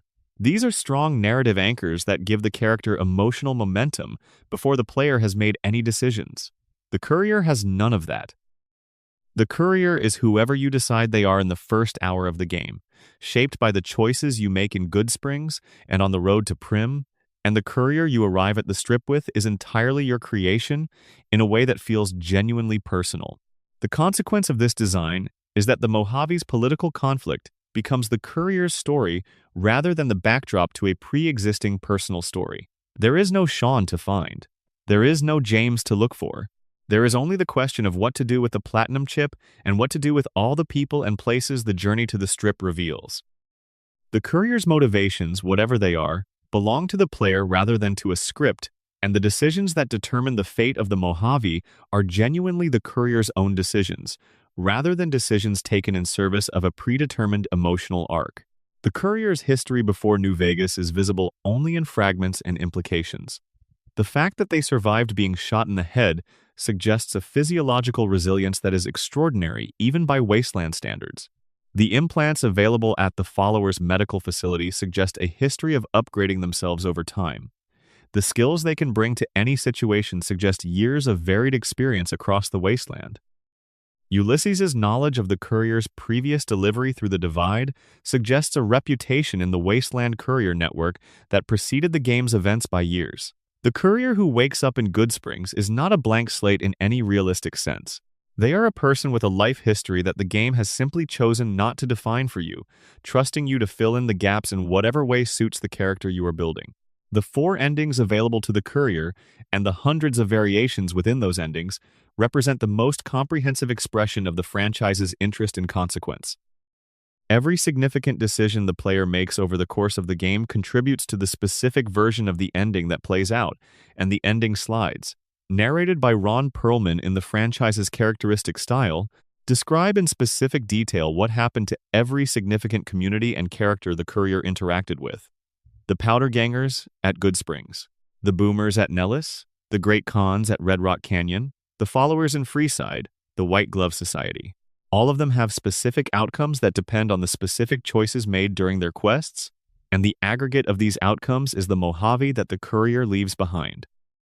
This structure is the franchise's clearest expression of its central argument, that the choices of individuals have consequences for communities that the political fate of a region is not determined solely by the actions of its major factions, but by the accumulated small decisions of the people who move through it, and that understanding the connection between individual choices and collective outcomes is both the hardest thing about political life and the most essential.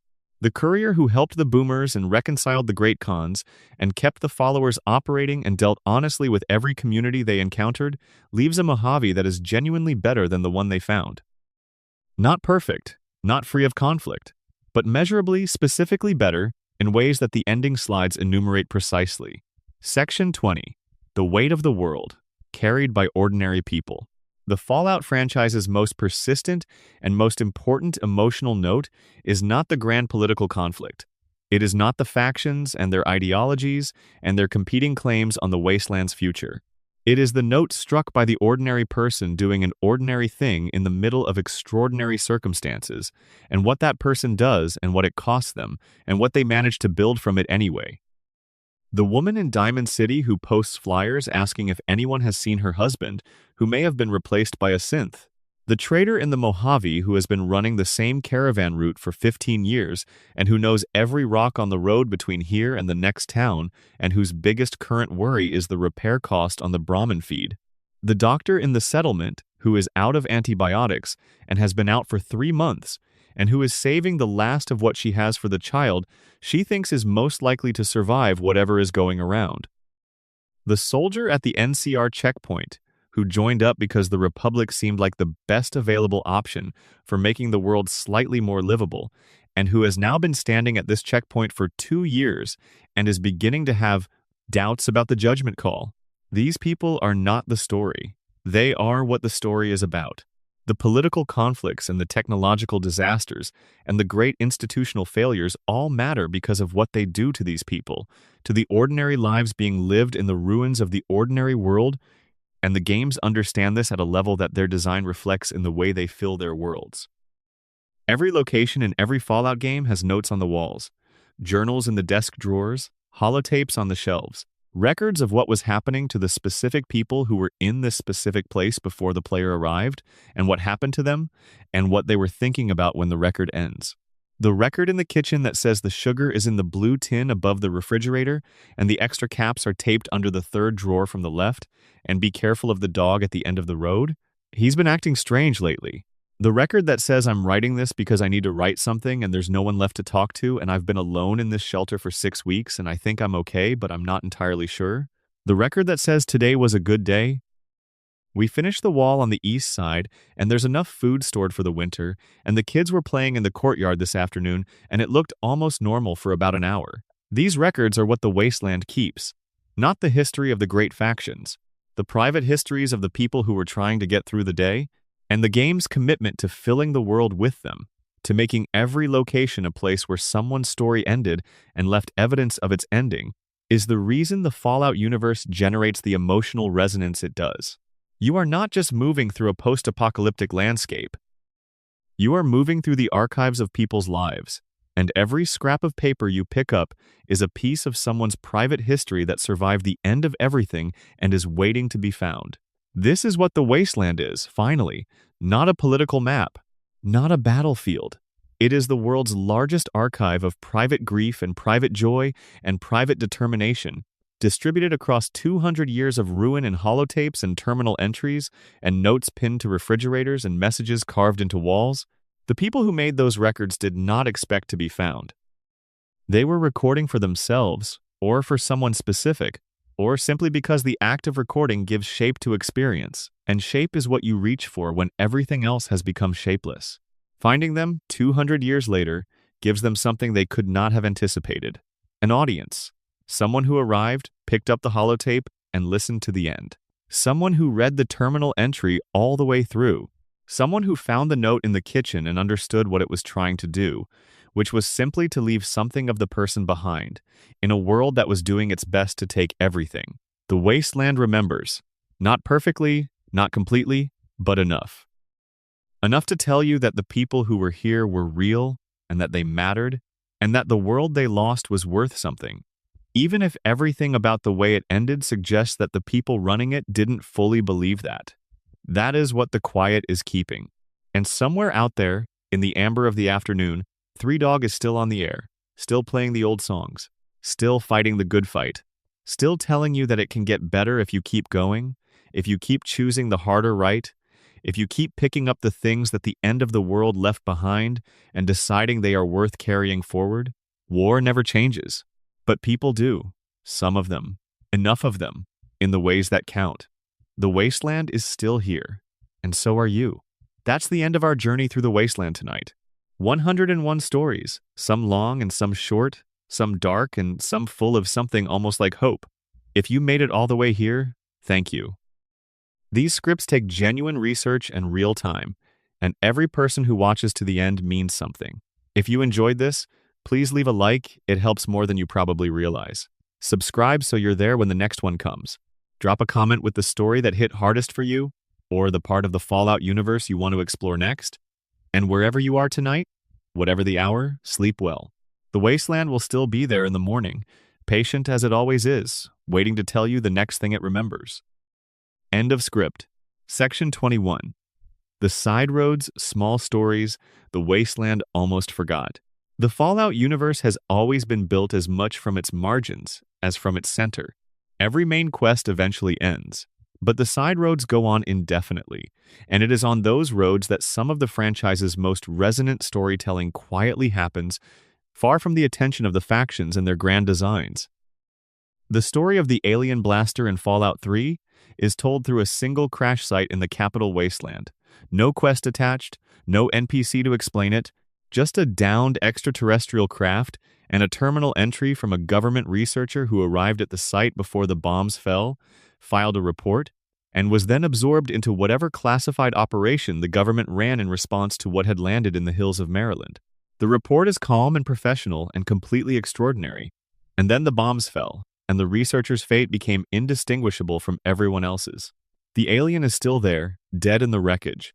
The terminal entry is still there. The weapon the alien was carrying is still there. And the question of what the pre-war American government did when they discovered proof of extraterrestrial life, and what that knowledge meant in a world that was already headed towards self-destruction, is left entirely and deliberately open.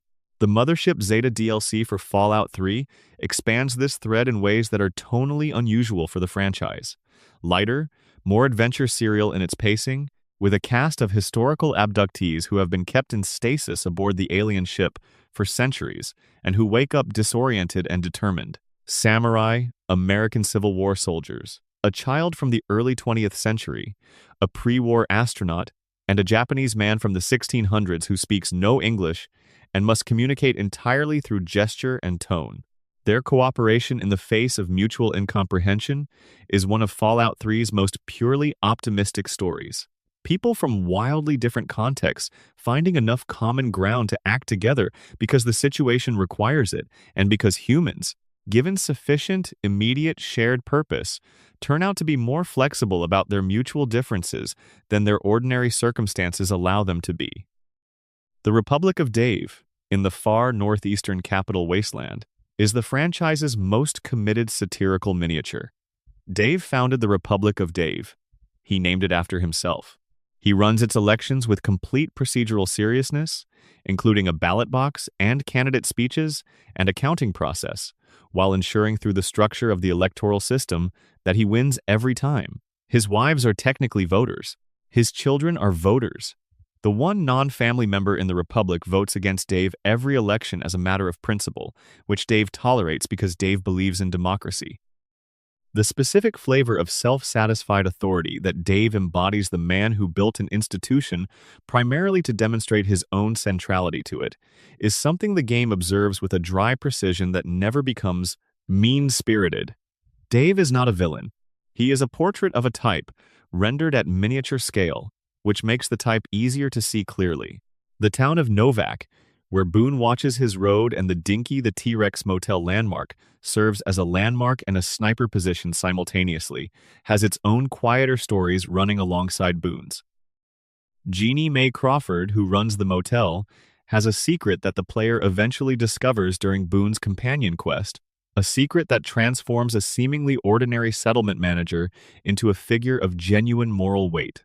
The game's decision to place this discovery in the context of Boone's companion quest rather than in a standalone story means that by the time the revelation arrives, the player has the full emotional context necessary to feel its weight rather than simply registering it as a plot point. The Boomers at Nellis Air Force Base are one of the Mojave's more purely joyful stories, which is saying something given that they open their introduction by bombing you repeatedly with artillery. They are a community descended from a Vault population that had an intense relationship with pre-war military ordnance, specifically with the enormous stockpile of bombs and artillery shells and military equipment that Nellis was storing when they found it. Over generations, the Boomers developed a culture organized entirely around the care and operation of military hardware, and their community has achieved a kind of innocent pride in their capabilities that is genuinely endearing, even as those capabilities are catastrophically destructive. They will not let outsiders in because outsiders have historically tried to take their things. Given what their things are, the concern is understandable. Their elder, Pearl, has been running the community for decades, with the specific combination of warmth and absolute authority that long-tenured matriarchs tend to develop, and her story of the Vault's history, delivered once you have earned enough trust to receive it, is one of the Mojave's more quietly moving accounts. The story of Ranger Stella at the Mojave Outpost is 2 sentences and a holotape, and it stays with you. She was there. She is not there now. What happened in between is in the holotape. The brevity of the record and the weight of what it implies is a precise example of how environmental storytelling works when it is working well. The gap between what is shown and what is understood is where the emotion lives, and the game trusts you to cross it. The crashed vertibird near the Capital Wasteland's Corvega factory contains a journal from one of the soldiers aboard. He was alive after the crash. He spent several days writing down what he was experiencing and thinking, not because he expected to be rescued, but because he needed to write something, and the act of writing it gave the dying some shape it would not otherwise have had. His final entry is not dramatic. It is simply the last thing he wrote, which is quieter than drama and in its quietness more devastating than drama would be.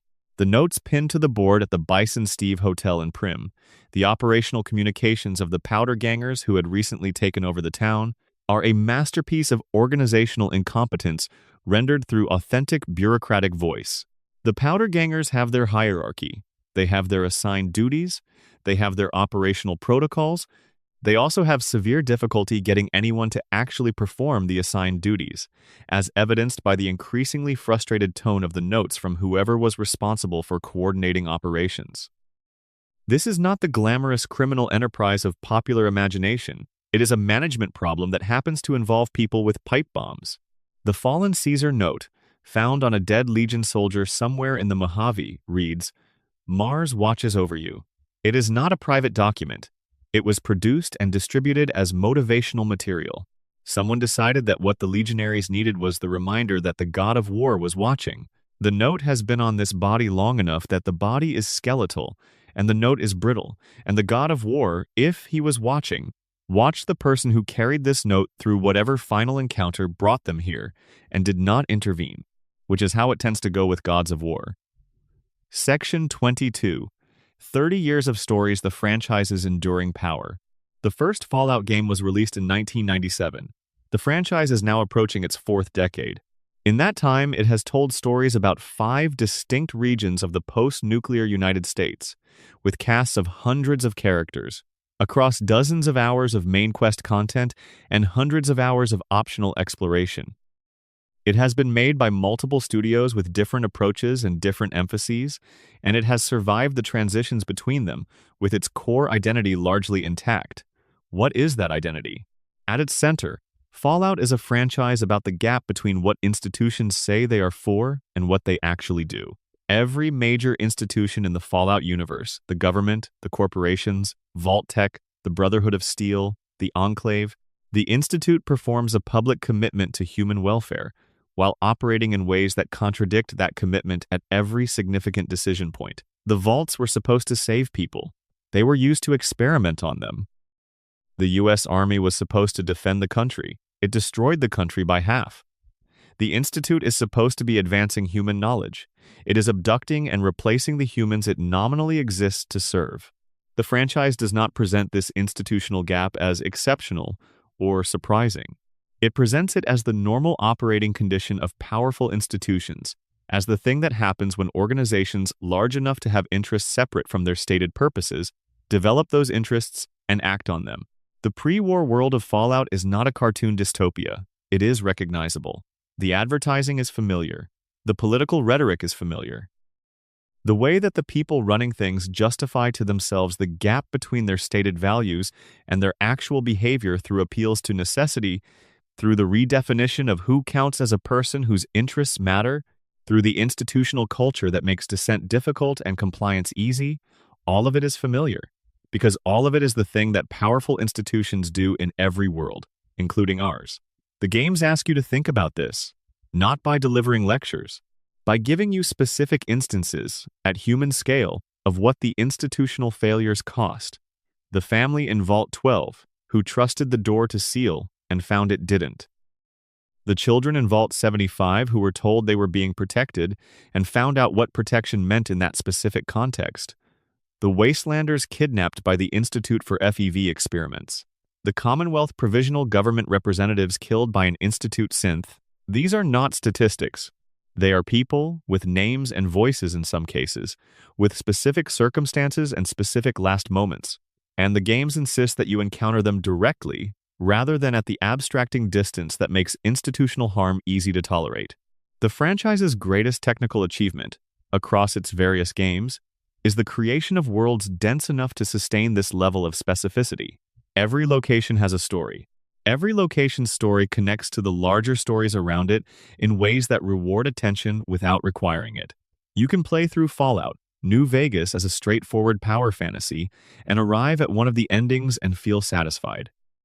You can also spend 200 hours in the Mojave reading every terminal entry and following every conversational thread, and arrive at an understanding of that landscape and the people in it that is as detailed and humane as anything fiction produces in any medium.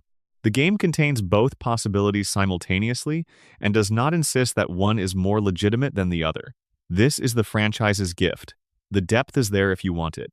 The world is real enough to reward that engagement if you bring it. And the stories you find when you go looking, the ordinary people, the failed institutions, the small acts of courage and the larger acts of greed, the children who played in the courtyard for an hour one afternoon, and the adults who made sure the water pump was working so they could, those stories are genuinely worth finding. They are genuinely worth carrying forward, out of the wasteland and back into the world you actually live in, where the institutions are different, but the gap between what they say and what they do is familiar in ways the franchise is not subtle about pointing out.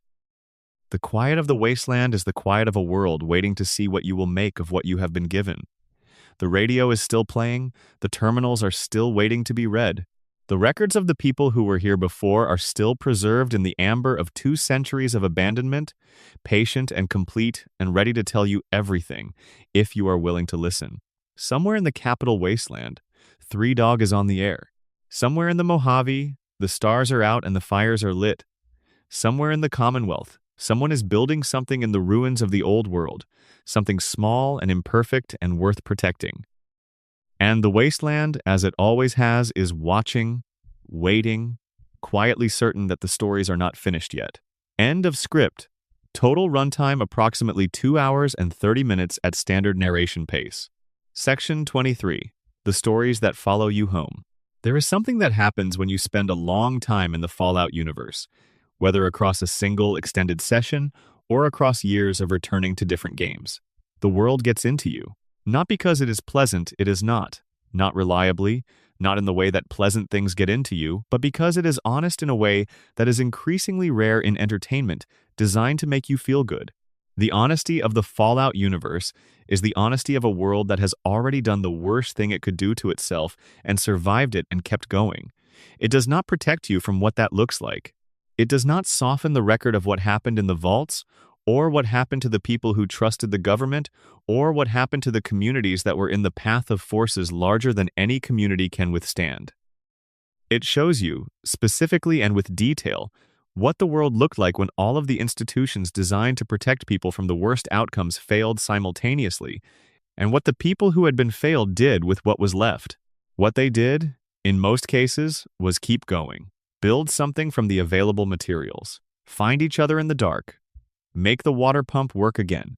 Teach the children what they knew. Record what they were experiencing in whatever medium was available, so that someone who came after would know that they had been here and that they had mattered. These are not dramatic acts. They are not the acts of heroes in the conventional sense. They are simply the acts of people who decided, without making a formal announcement about it, that the work of continuing was worth doing. The franchise's greatest technical achievement is not the open-world design or the writing systems or the faction reputation mechanics, though all of those are impressive in their way. It is the creation of the silence. The specific quality of quiet that the wasteland generates when you turn off the radio and stand in one of its more remote locations and simply exist in the world for a moment. The absence of the old world's noise. The presence of the new world's sounds, wind, distant wildlife, the creak of a ruined building settling further into its ruin, which are not the sounds of civilization but are also not the sounds of death. They are the sounds of something continuing. The franchise does not tell you to be hopeful. It does not guarantee that the future will be better than the past. It is, if anything, fairly direct about the ways in which the future is likely to recapitulate the past. Because the things that produce the worst outcomes of the pre-war world are not things that the war eliminated. They are things that persist in human nature and human institutions and human relationships to power and scarcity, and they will produce similar outcomes again unless something specifically changes about how they are managed. What the franchise does offer, consistently, across every game and every story, is the evidence that individuals change things. Not by being heroes in the mythological sense, possessing qualities that ordinary people cannot access, but by making specific choices in specific moments that have consequences for specific other people, and by being willing to make the harder choice when the easier one is available and the harder one is better. Three Dog keeps the transmitter running when it would be easier to go silent. Lion stays in the capital wasteland when his orders say to keep moving. Veronica keeps arguing with the Brotherhood long past the point when anyone else would have given up. The courier wakes up after being shot in the head and starts asking questions. These are not world historical acts. They are the acts of people who decided what mattered and acted accordingly, and the world around them shifted in response, incrementally, imperfectly, but measurably. The wasteland is not saved by any of them. It is made slightly more livable. The clean water flows a little further. The radio signal reaches a little wider. The community of people who know they can ask the followers for help when they are sick is slightly larger. These are not nothing. In the wasteland, they are not nothing at all. The stories you carry out of the Fallout universe are the stories of people who kept going. They are worth carrying. They are worth telling to someone else, late at night, in the quiet, when the world feels too large and too indifferent, and the list of what is wrong is longer than the list of what is being done about it. Keep going. Find the people. Make the thing. Turn on the radio. The wasteland is still here. So are you. Script complete. Thank you for being here. A note on the wasteland's enduring voice. Every Fallout game begins with Ron Perlman's voice. That voice is one of the most immediately recognizable sounds in gaming. A voice with the specific quality of someone who has seen a great deal and has decided that seeing it clearly is more useful than being protected from it. The line he delivers at the start of every game, war never changes, has become so culturally embedded in the franchise's identity that it is impossible to separate the words from the voice, impossible to hear the words without the weight of that voice behind them. What Perlman does with the line is interesting. He does not deliver it with despair. He does not deliver it with anger, or with the bitterness that the line's surface cynicism might invite. He delivers it with a kind of steadiness, the steadiness of someone who has thought about this for a long time and has arrived at a position that is not comfortable but is honest. The statement is an observation. It is also in the way that observations made about permanent things tend to be a kind of challenge. If war never changes, then something else has to. The franchise's relationship with the pre-war culture, it depicts the 1950s Americana, the optimism of the space age. The chrome and neon and consumer confidence is more nuanced than simple nostalgia. It takes the surface appeal of that era seriously, allows it to be genuinely beautiful in its stylized way, and then shows you what was running underneath the surface.